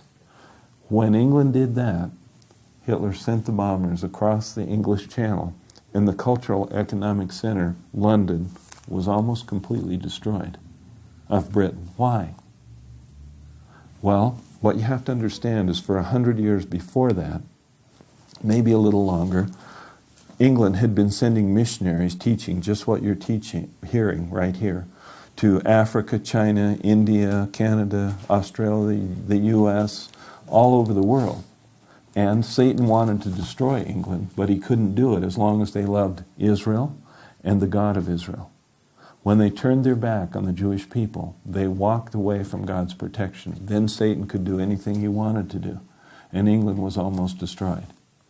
Okay, now, at that point, right at that time, the two most powerful men on the continent, Stalin and Hitler, both made plans to kill all the Jewish people. And Stalin started with 9 Jewish doctors, and he brought them to trial on false charges of medical crimes against the Russian people. And the reason he was doing that is he was planning on killing every Jewish person in Russia, but he had to cause the Russian people to hate the Jewish people before he could do it. Now, Satan always uses lies, okay? And so it's nothing new, but 3 days before the trial of these 9 Jewish doctors, Stalin had a stroke and he died. So he never got to carry out his plan. Hitler, on the other hand, did carry out his plan. And we know he killed at least 6 million Jewish people, maybe many more. You need to understand he also killed many millions of Bible believers at the same time. So at that point, though, the two most powerful men on the continent both make plans to kill all the Jewish people. They were at war with each other. They hated each other. They didn't agree on anything. Does it make sense they would both make plans to kill all the Jewish people? Well, no or yes. Both are right answers. Because it makes no sense unless Satan is really real and he really controls the Goy nations and Israel is really God's nation and that third temple is going to be built and the Mashiach's going to enter that temple and establish Israel as his nation. And if that's true, then it makes perfect sense. Okay? And it is true. Okay, now, at that point, though, what's the most powerful nation in the world today? Well, still the U.S., okay? Why? Who has supported Israel? The U.S.? If the U.S. turns their back on Israel, the U.S. will be destroyed, okay? And that has happened all through history. And I love the U.S., and I really hope they don't do that, okay? Because I know what will happen. I could say a lot more historically about what's happened in this, but basically, when God told Israel, when he told Abraham, I'll bless those who bless you, I'll curse those that curse you, God has carried that out through all of history, and he will continue to do that.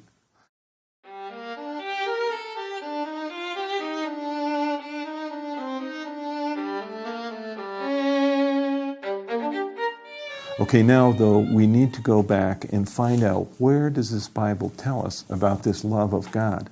We have been looking at the logical presentation of why God created the angels and man and everything he did. It is the center line of this book. What we haven't seen is how God carried that out practically for Adam and Hava and for all men from the very beginning of time. So we have to see that.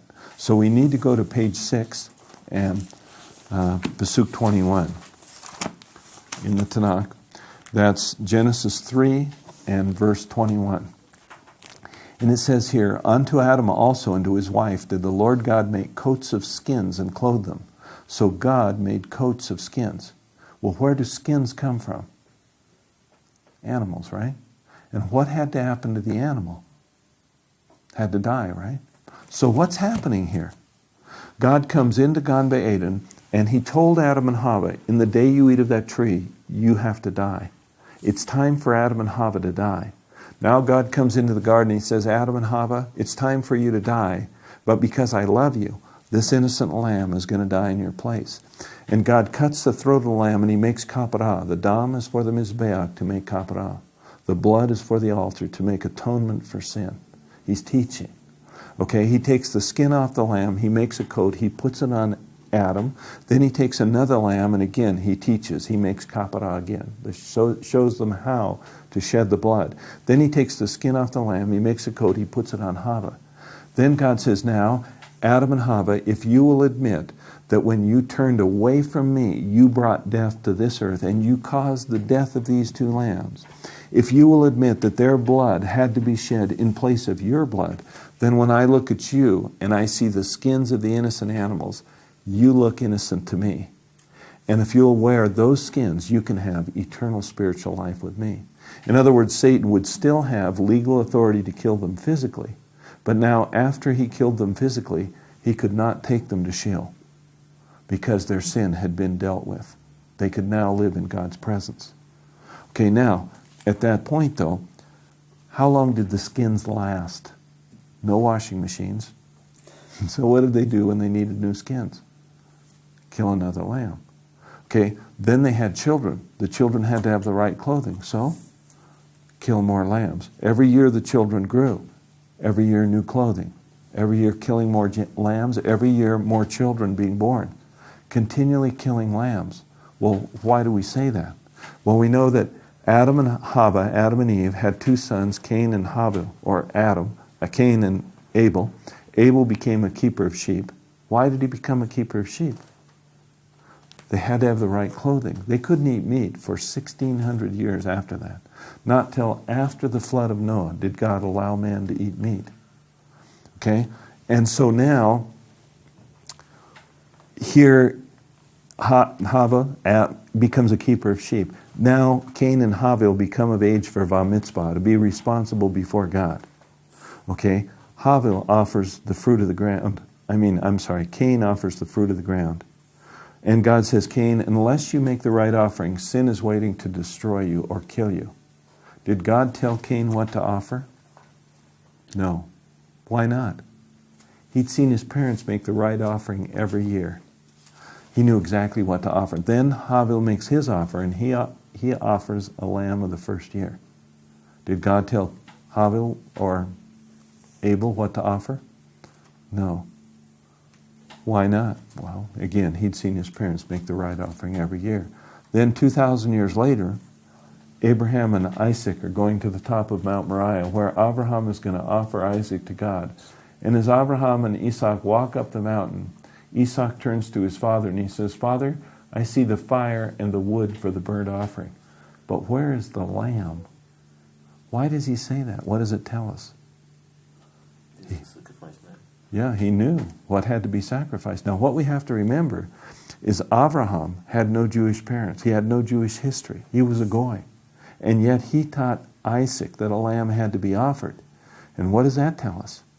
It tells us that all the goy nations understood what God had taught Adam and Hava, that the blood had to be shed.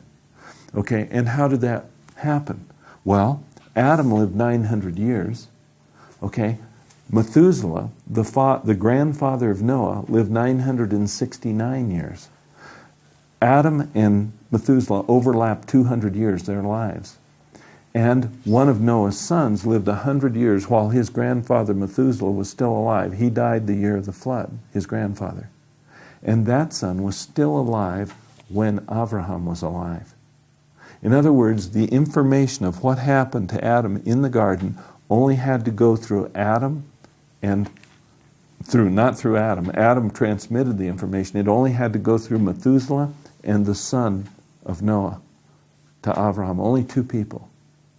Okay, everybody knew exactly what had happened, what God had done in the Garden of Eden. Now, then, okay, Isaac says to his father, "Where's the lamb?" And Abraham turns to Isaac, and Abraham says, God will provide himself a lamb, or show himself a lamb. And what does that tell us? One day Elohim will be the Pesach, or the Seh Pesach. One day he will be the Seh Elohim, the Taklif Tamim. Okay, in other words, God is teaching blood has to be shed. When God does something, how long is it for? Always forever. So when God teaches blood has to be shed, how long will blood have to be shed for? Forever. Who can fulfill an eternal blood sacrifice? Only Elohim, only the Eternal One. But how can he do that? Because he doesn't have any blood. Only by becoming a man. And what's happening is God is teaching. Now, when God became a man in Gan Be'eden here, how long would he be a man for? Forever. Everything God does is forever. And this man who walked with Adam and Hava was the same man that would be born of a Betullah. The same man that would crush Satan's authority over the earth. The same man that would make eternal kapara. It's man or it's God? Well, we're going to see, okay? At this point, he's a man, all right? But he's going to be the one that will deliver the earth from Satan's power and make eternal kapara for us. And what he said, I feel like, I really believe that what he said to Adam and Hava was, Adam and Hava, I love you, and one day I'm going to shed my blood for you. But until that time, these innocent lambs have to die. I want your children's children's children's children's children to remember that you brought death to the earth. And these innocent lambs have to die and shed their blood for you until I make the eternal sacrifice and shed my eternal blood. Okay, now at that point, though, what God is saying is Gil, Elad, Uzi, Linda, Amanda, Tony, Roy. He's saying, there is nothing you could do that I wouldn't shed my blood for. There is no sin you could commit that I would allow to separate you from me because I love you. That's the center line of this book.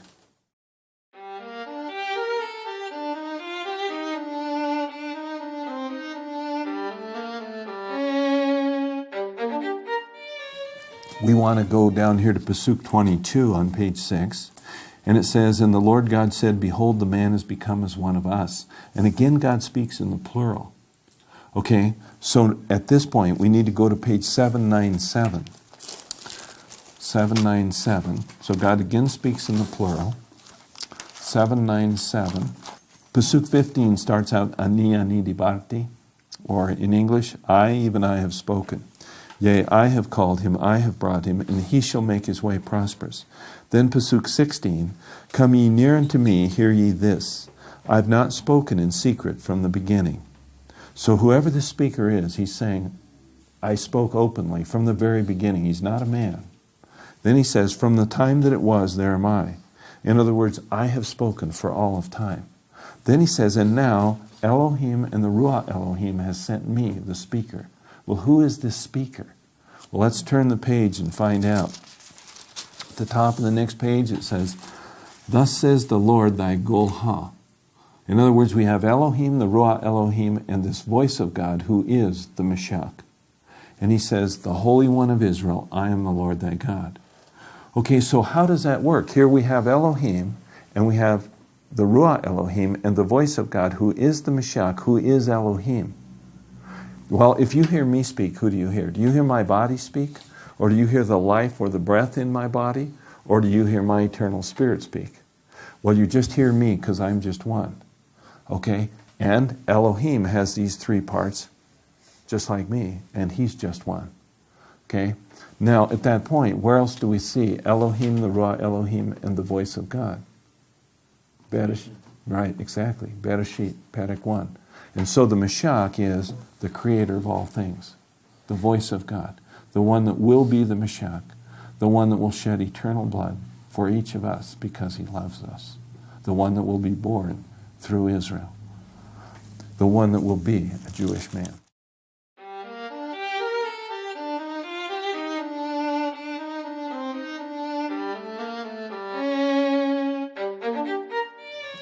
What we have to remember, we're reading here from the book of Daniel now, Daniel chapter 9, and as we read this, we have to remember that this whole book was written while Israel was in captivity in Babylon, before the Beit HaMikdash Sheni was written. And so we come down here to chapter 9 in verse 2, and we see that Daniel is reading from the book of Jeremiah. And as he reads from the book of Jeremiah, he sees that 70 years will be accomplished in the desolation of Jerusalem. In other words, he realizes that it's time for Israel to return and build the Beit HaMikdash Sheni, the second temple. So Daniel begins to pray and ask God, how can we leave captivity and return and build the Beit HaMikdash Sheni? Now turn the page and look at Pasuk 21. And in Pasuk 21, we see that Gavriel is caused to fly swiftly to Daniel. Now, because he flies to Daniel, we know he's not a man. He has to be an angel. Men didn't fly at this time. Okay? So now we come down here to Pasuk 24. By the way, the answer starts in 23, verse 23, but it gets really important for us in Pasuk 24. And Pasuk 24 starts out Shivuim Shivim, 70 times 7. We're going to find out that's 490, it is, and then we're going to see it's 490 years. We don't know that yet. Okay, so 490, this angel says, are determined upon your people. Who are Daniel's people? Israel, right? And upon the holy city, Jerusalem, right? To finish transgression. In other words, after 490, crime is going to stop. Who can stop all crime? Only the Mashiach, only Elohim. Then he says, make an end of sins. Who can stop all sin? Again, only Elohim. Then it says, make reconciliation for iniquity, or atonement for iniquity, which means when the Mashiach comes, he's going to make everything that was done wrong right.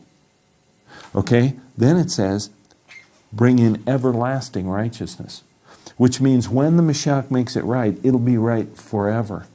And what does that tell us? We couldn't have missed it. It couldn't have happened in the past. It's still future, because things aren't right now, are they? This hasn't happened yet. Okay, then come down here, it says, seal up vision and prophecy. Fulfill everything in this book. Then it says, anoint the most holy. The Mashiach will come and anoint the Beit HaMikdash HaShalishi on the Temple Mount after that 7 years. We're going to see that. That's when it'll all be right. After that third temple has stood on the Temple Mount in Jerusalem for that 7 years. It won't be right during that 7 years, not even close. But when the Mashiach comes at the end of that time, it will be right. That's what we're going to see. We haven't seen it yet. Okay, now come down here to Pasuk 25, because we have a whole bunch of questions to answer here. This was written 2,500 years ago. And it's talking about 490. If it's 490 years, why hasn't it happened yet?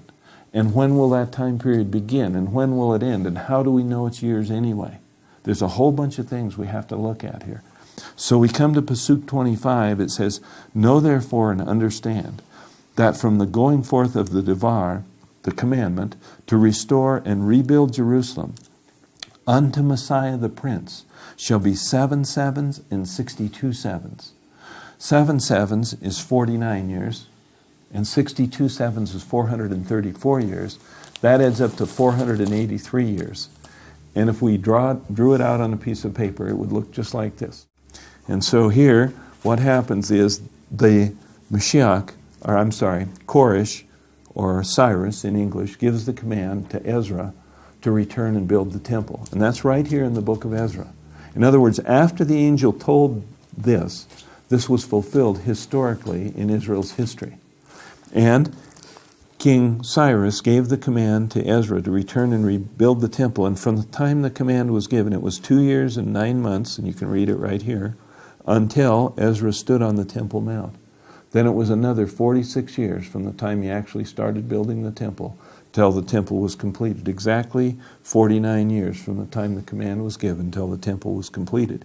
Then there was another king in power. His name was Artashasta or Artaxerxes in English. Artashasta gave the command to Nehemiah, another book right here, to return and build the wall of Jerusalem and the city. That started this second period.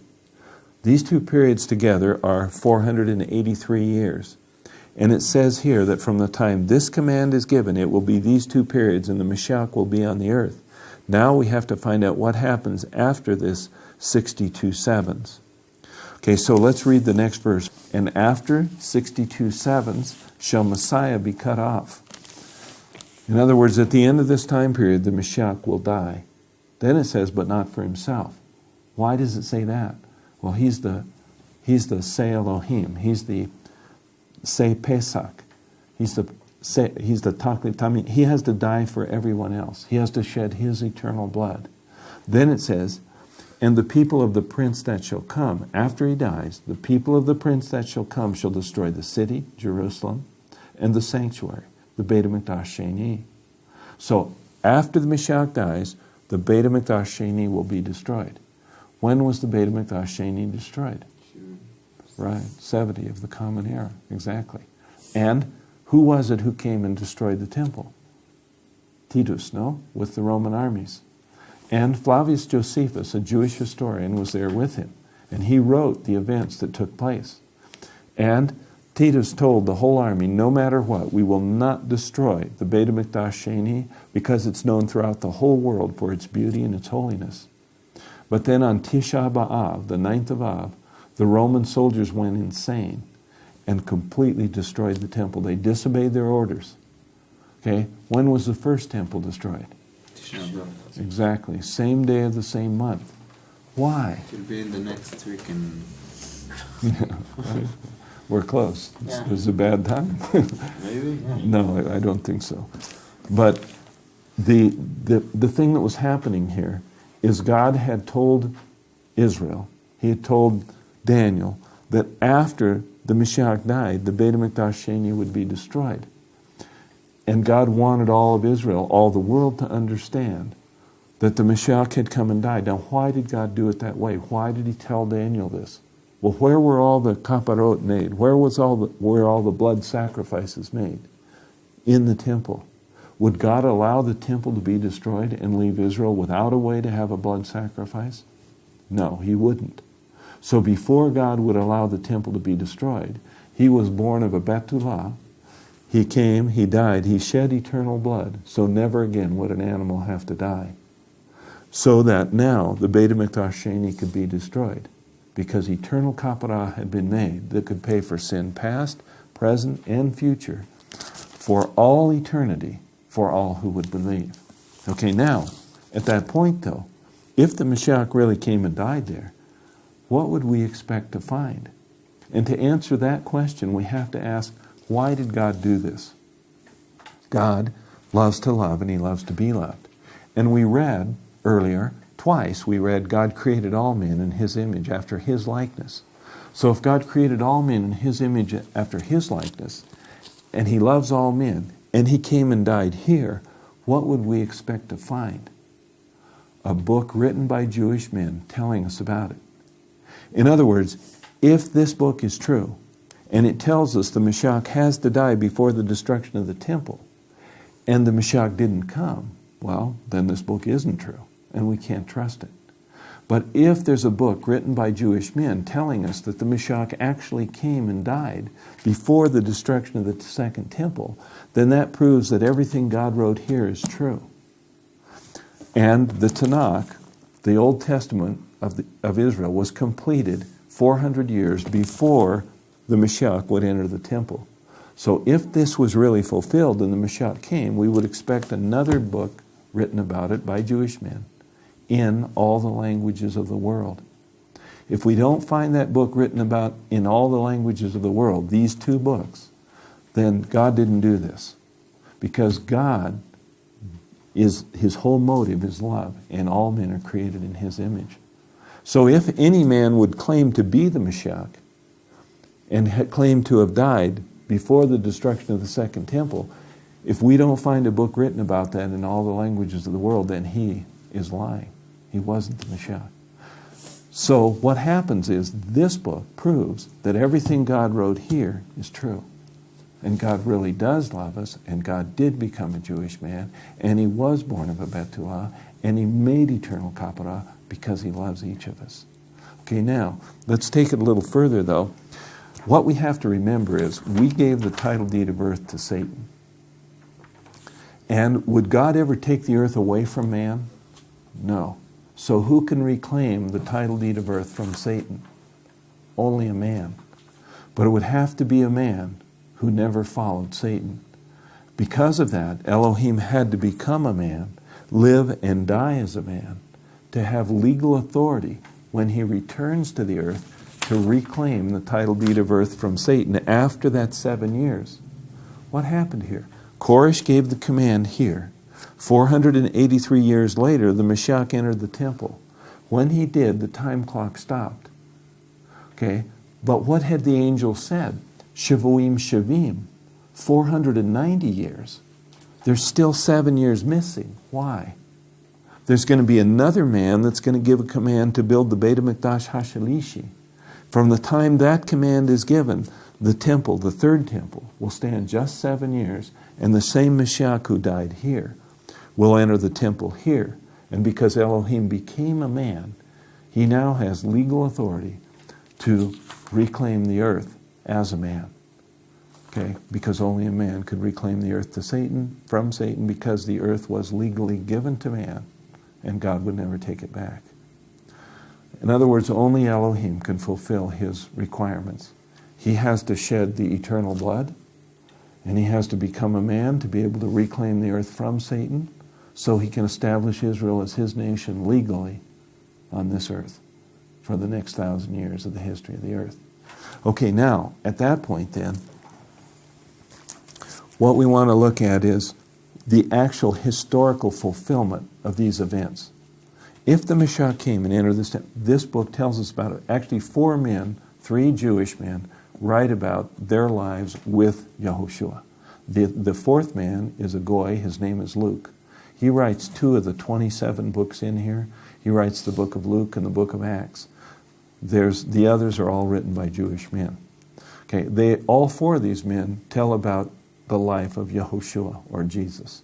Okay, now what we find is those written records are legal statements that would stand up in any court of law to prove that these things are true. Okay, and that's why God did it that way.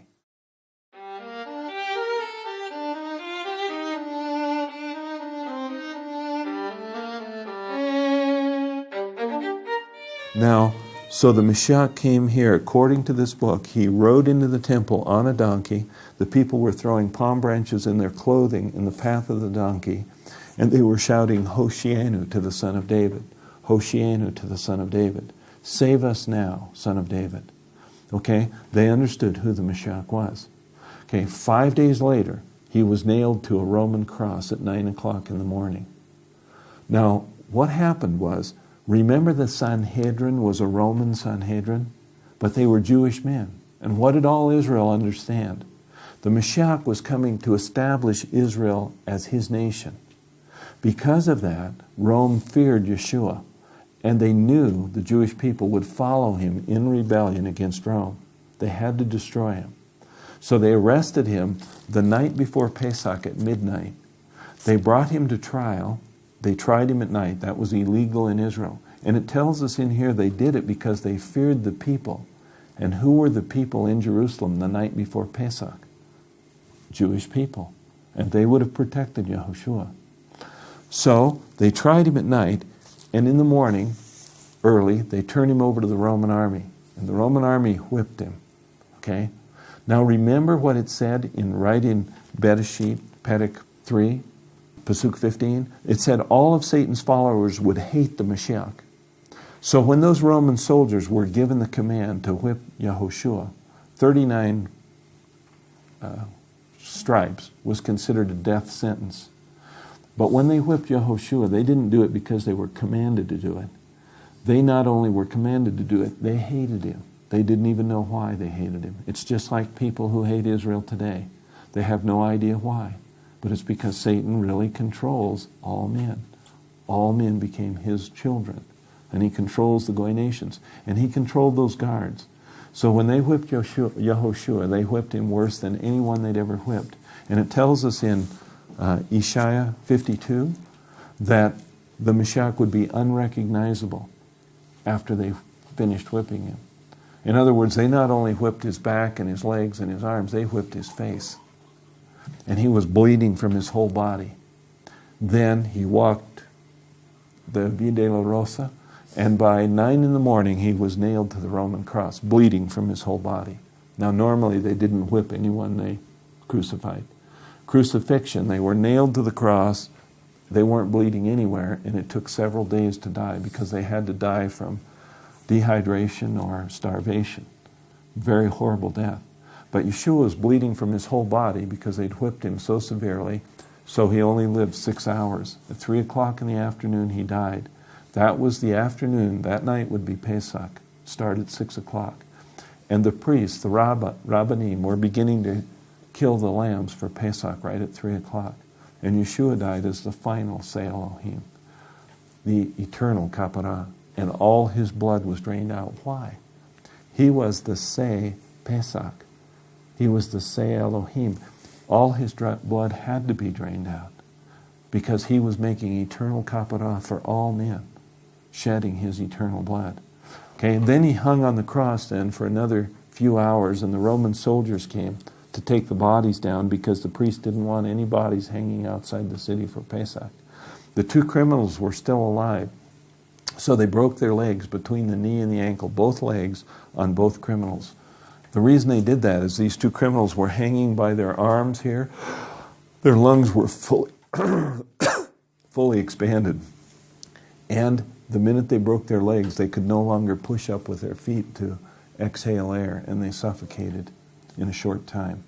When they came to Yehoshua, he was already dead, Jesus. But the guards had never seen anybody die that quickly from crucifixion. They had also never seen anybody whipped that badly. But just to be sure, they took a spear and they ran the spear up through his lungs and heart.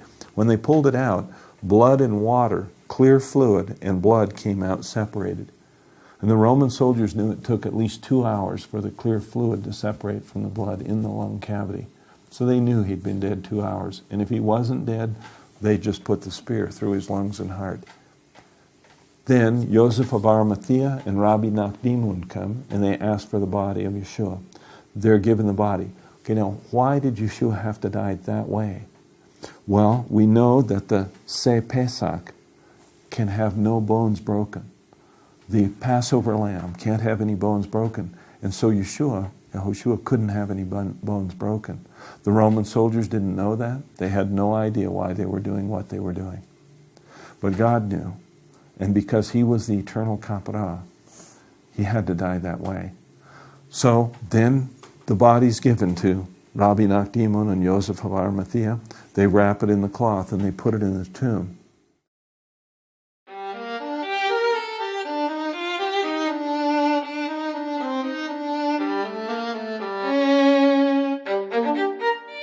Okay, now, when we do Pesach today, what do? What are we celebrating? We're celebrating the fact that God delivered Israel through the death of the Lamb, right? God delivered Israel through the death of the Lamb. And so what are these 3 matzahs? What do they represent wrapped up in a cloth? Elohim. Elohim, the Afikomen, and the Ruach Elohim. And the Afikomen is the voice of God. And this one has to die. So he's taken out and he's broken. And he's wrapped in the cloth and put in the tomb. And the one who finds the Afikoman gets the prize. Not a bicycle, okay? Eternal life, right? Eternal life. That's what it's about. And what does the word Afikoman mean? In Hebrew, it doesn't mean anything. Why? Because the world spoke Greek. Rome ruled the world at that time. And even in Israel, everyone spoke Greek. They spoke Hebrew too. But Afikoman is a Greek word, and it means I've come, past tense. I've already come. And so when the Afikoman is taken out and broken, that's celebrating the fact that the Mashiach has already come and died, and he was wrapped in the grave cloth and put in the tomb, and he made eternal kapara for all of us. Why would Israel change the way they celebrated the Pesach? Why don't they kill lambs anymore? They did. Every family did for 1,000 years. Why did they quit?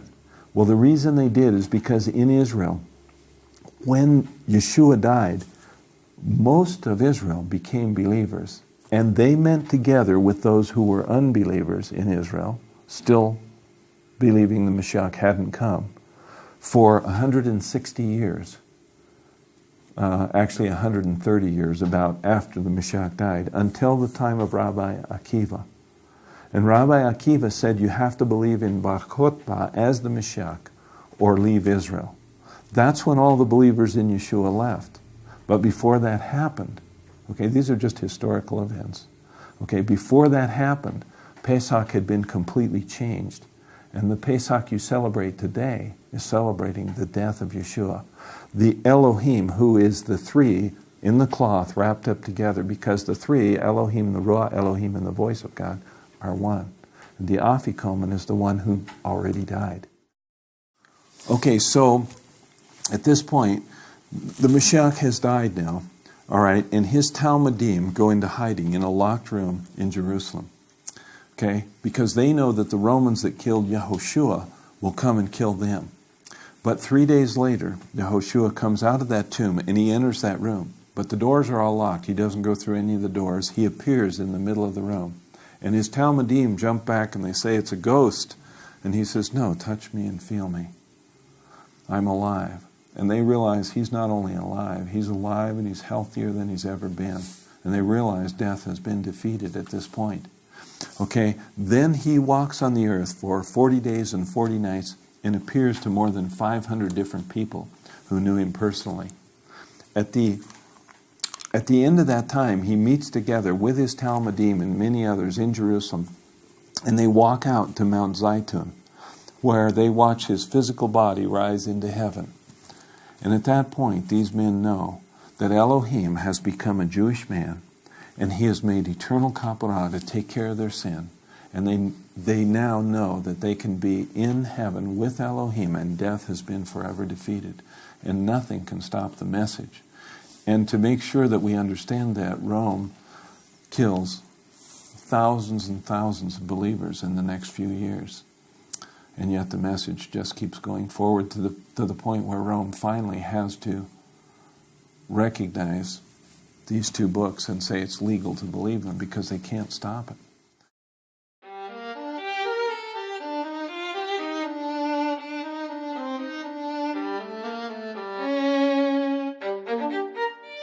So at this point, Elohim has become a Jewish man, all right? Elohim comes into this Betula. She has this child who is the voice of God, the creator of all things. And Satan tries to kill this child many times.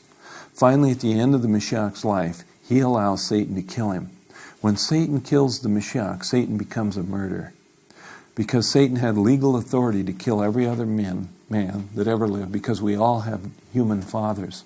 But the Mashiach has no human father. In other words, he never made the decision to follow Satan in Adam. And because of that, Satan has no legal authority to kill him. And when Satan kills the Mashiach, he becomes a murderer. And he loses authority now of death over all those who will believe in this final innocent sacrifice, this eternal kapara that has been made. And of course, Satan drains all his blood out. His body quits functioning, and he's put in the tomb. But this one is the source of life. And the very thing that would kill you and I causes death to work backwards and gives the Mashiach now legal authority to deliver all of us who've chosen to follow Satan and have chosen to give Satan legal authority to kill all men. He now has legal authority to deliver us from Satan's power because he died in our place and shed eternal blood that could pay for all sin, past, present, and future, for all who would believe. Now, so Elohim has become a Jewish man. Now, how long will Elohim be a Jewish man for? Forever. And what we're looking at is before the earth was ever created, Elohim made a decision to become a Jewish man. When he walked in the garden with Adam and Hava, he was the same Jewish man that would be born 4,000 years later. And this man who died here is going to be the same one that will enter the temple here. But when this Yehoshua, Jesus, enters the temple here, this Jewish man, he's coming with all the power and the glory and the authority of the Creator God of the universe to establish Israel forever as his nation. If someone hates, okay, God has become a Jewish man, all right? Can God turn his back on himself? No. Can he turn his back on Israel? Never. Okay? That's what this is all about. That's what God did all this for. That the whole world could see. Now, many older Jewish people have heard this very account you're hearing, and they've said, that's beautiful. That's a beautiful story. I've never heard anything that beautiful before. And then they think a little while, and they say, and if that's true, why doesn't all of Israel believe this? Now the question comes, what would have happened to the Tanakh, the Old Testament, if all of Israel had believed that Yeshua was the Mashiach, that Jesus was the Mashiach? It would have become worthless. Israel had to protect these scriptures because this book proves this book is true. And this book proves everything that God said would happen here really took place. And so by part of Israel rejecting the Mashiach, they opened the way for all the Goy nations. There was no other way to do it. And that's why all believers in the Tanakh and the Brit Hadashah love Israel. And there's literally hundreds of millions. Okay, probably as close to 1 billion. Okay, who really love Israel. Because we know without Israel we would have no hope. We would have nothing to believe in. We would have no way to have our sins forgiven unless God had become a Jewish man and made eternal kapara for each of us.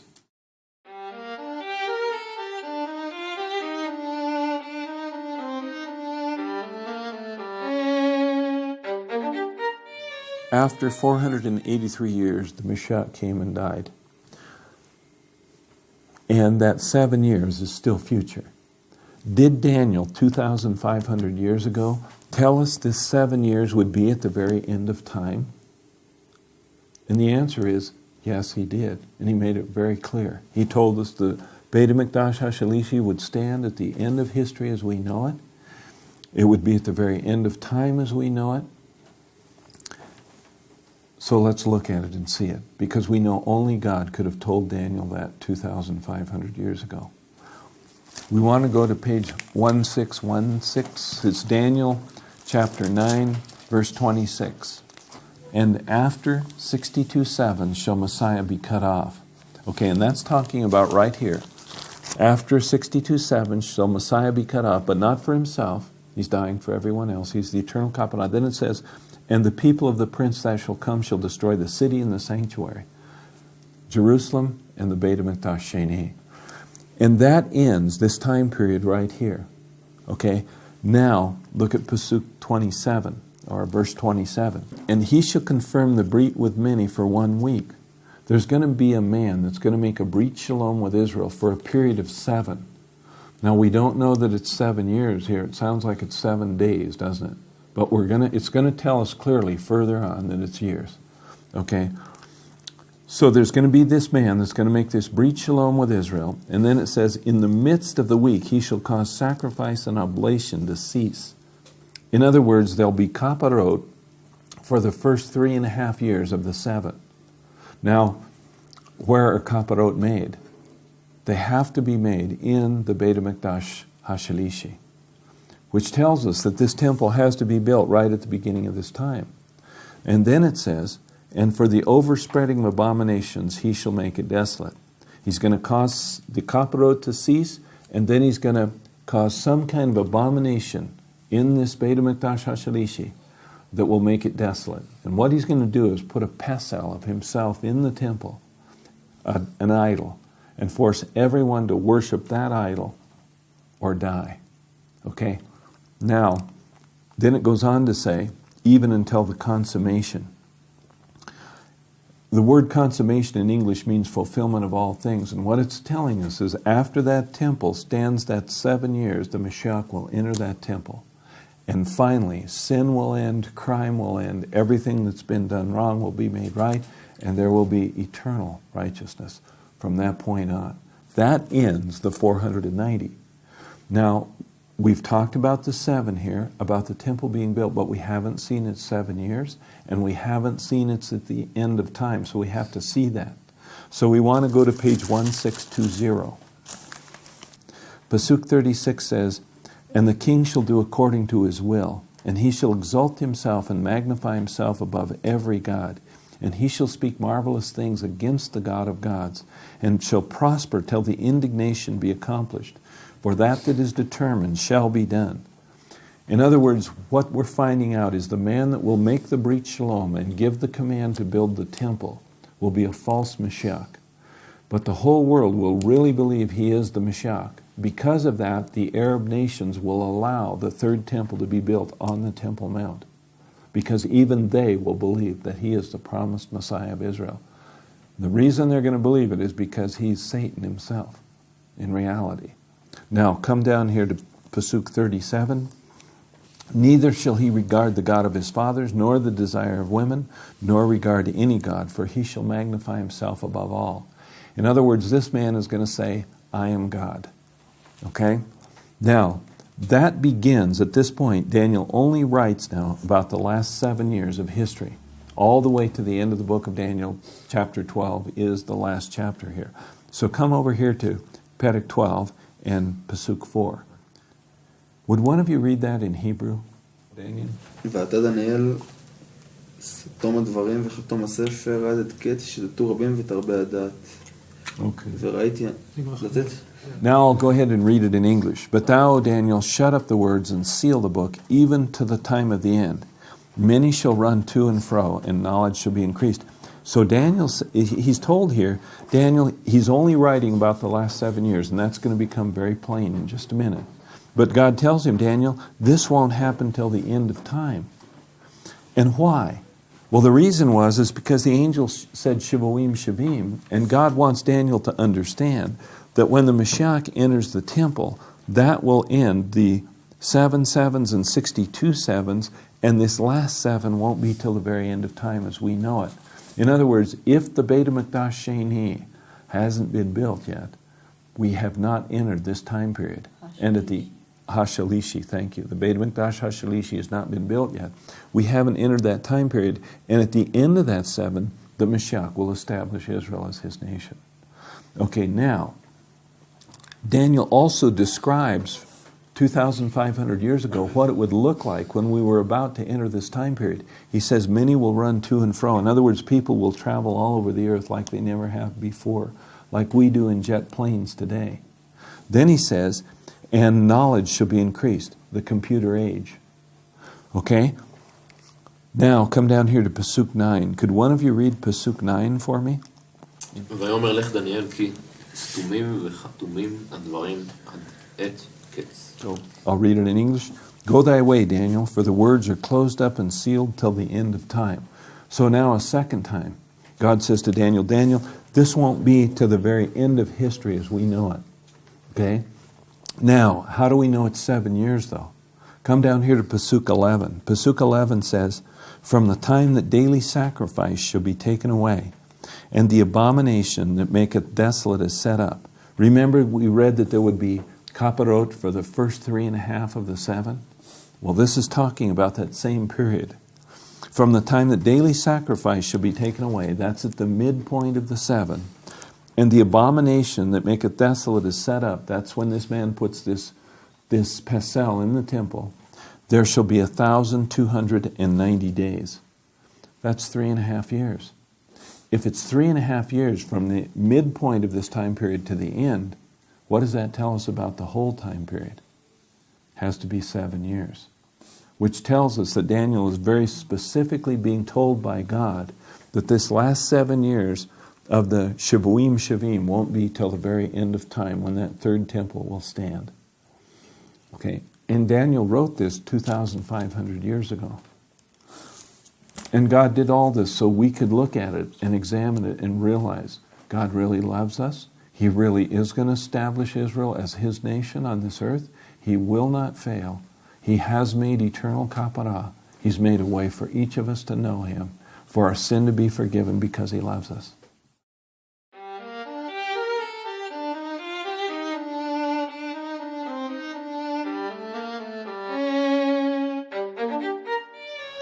We have another question we need to answer, and it's been asked tonight already. What do we do with the feast days?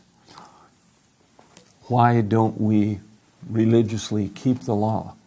Okay?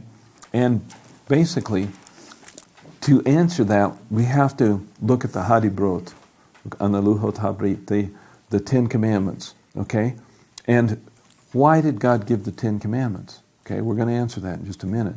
Before we answer it, though, we want to ask, when God gave the 10 Commandments, how long were they for? Forever. Okay? Which came first? The 10 Commandments or the blood sacrifice? Which came first? Blood sacrifice, right. With Adam and Hava. Then later, when the sheep was caught on the mountain, and then later, Pesach. Then after that, finally, 2,400 years or more later, we get the 10 Commandments. And there's been blood all this time. Could the 10 Commandments change the blood sacrifice? No. The blood sacrifice is forever. So what were the 10 Commandments for? They were to show us that we all completely fail God. That there's nobody that doesn't need the eternal kapara. God wanted all of Israel to understand that if that lamb doesn't shed its innocent blood in your place, you have to die. And He did that so we would one day realize we would have to have eternal kapara. Now, if that's true then, though, would God give 10 commandments that no one could keep?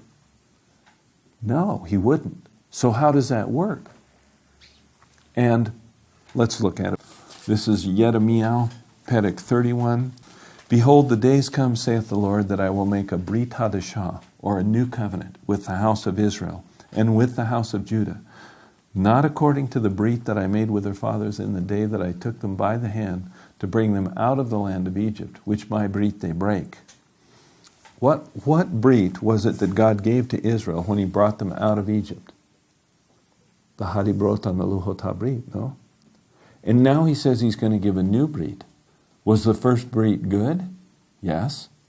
And how long was it for? Forever. So why would He give a new Brit? Well, let's look. 33. But this shall be the Brit, or the covenant, that I will make with the house of Israel after those days, saith the Lord. I will put my law in their inward parts and write it in their hearts, and will be their God, and they shall be my people. This is talking about Israel. He's saying He's going to write this new Brit inside us. How can He do that? What's He talking about? Then look at 34. And they shall no more teach every man his brother and every man his neighbor, saying, Know the Lord, for they shall all know me, from the least of them unto the greatest of them, saith the Lord. How could all people in Israel know God? Only if they had eternal kapara. Because if we had hata'im, we could never know God. And that's why the Mashiach had to come and die. But then, if that's true, how's this new Brit going to be written in our hearts? Well, to answer that, we need to go to page 1014. This is Ezekiel 36, verse 24. Okay, in verse 24, I'll read it.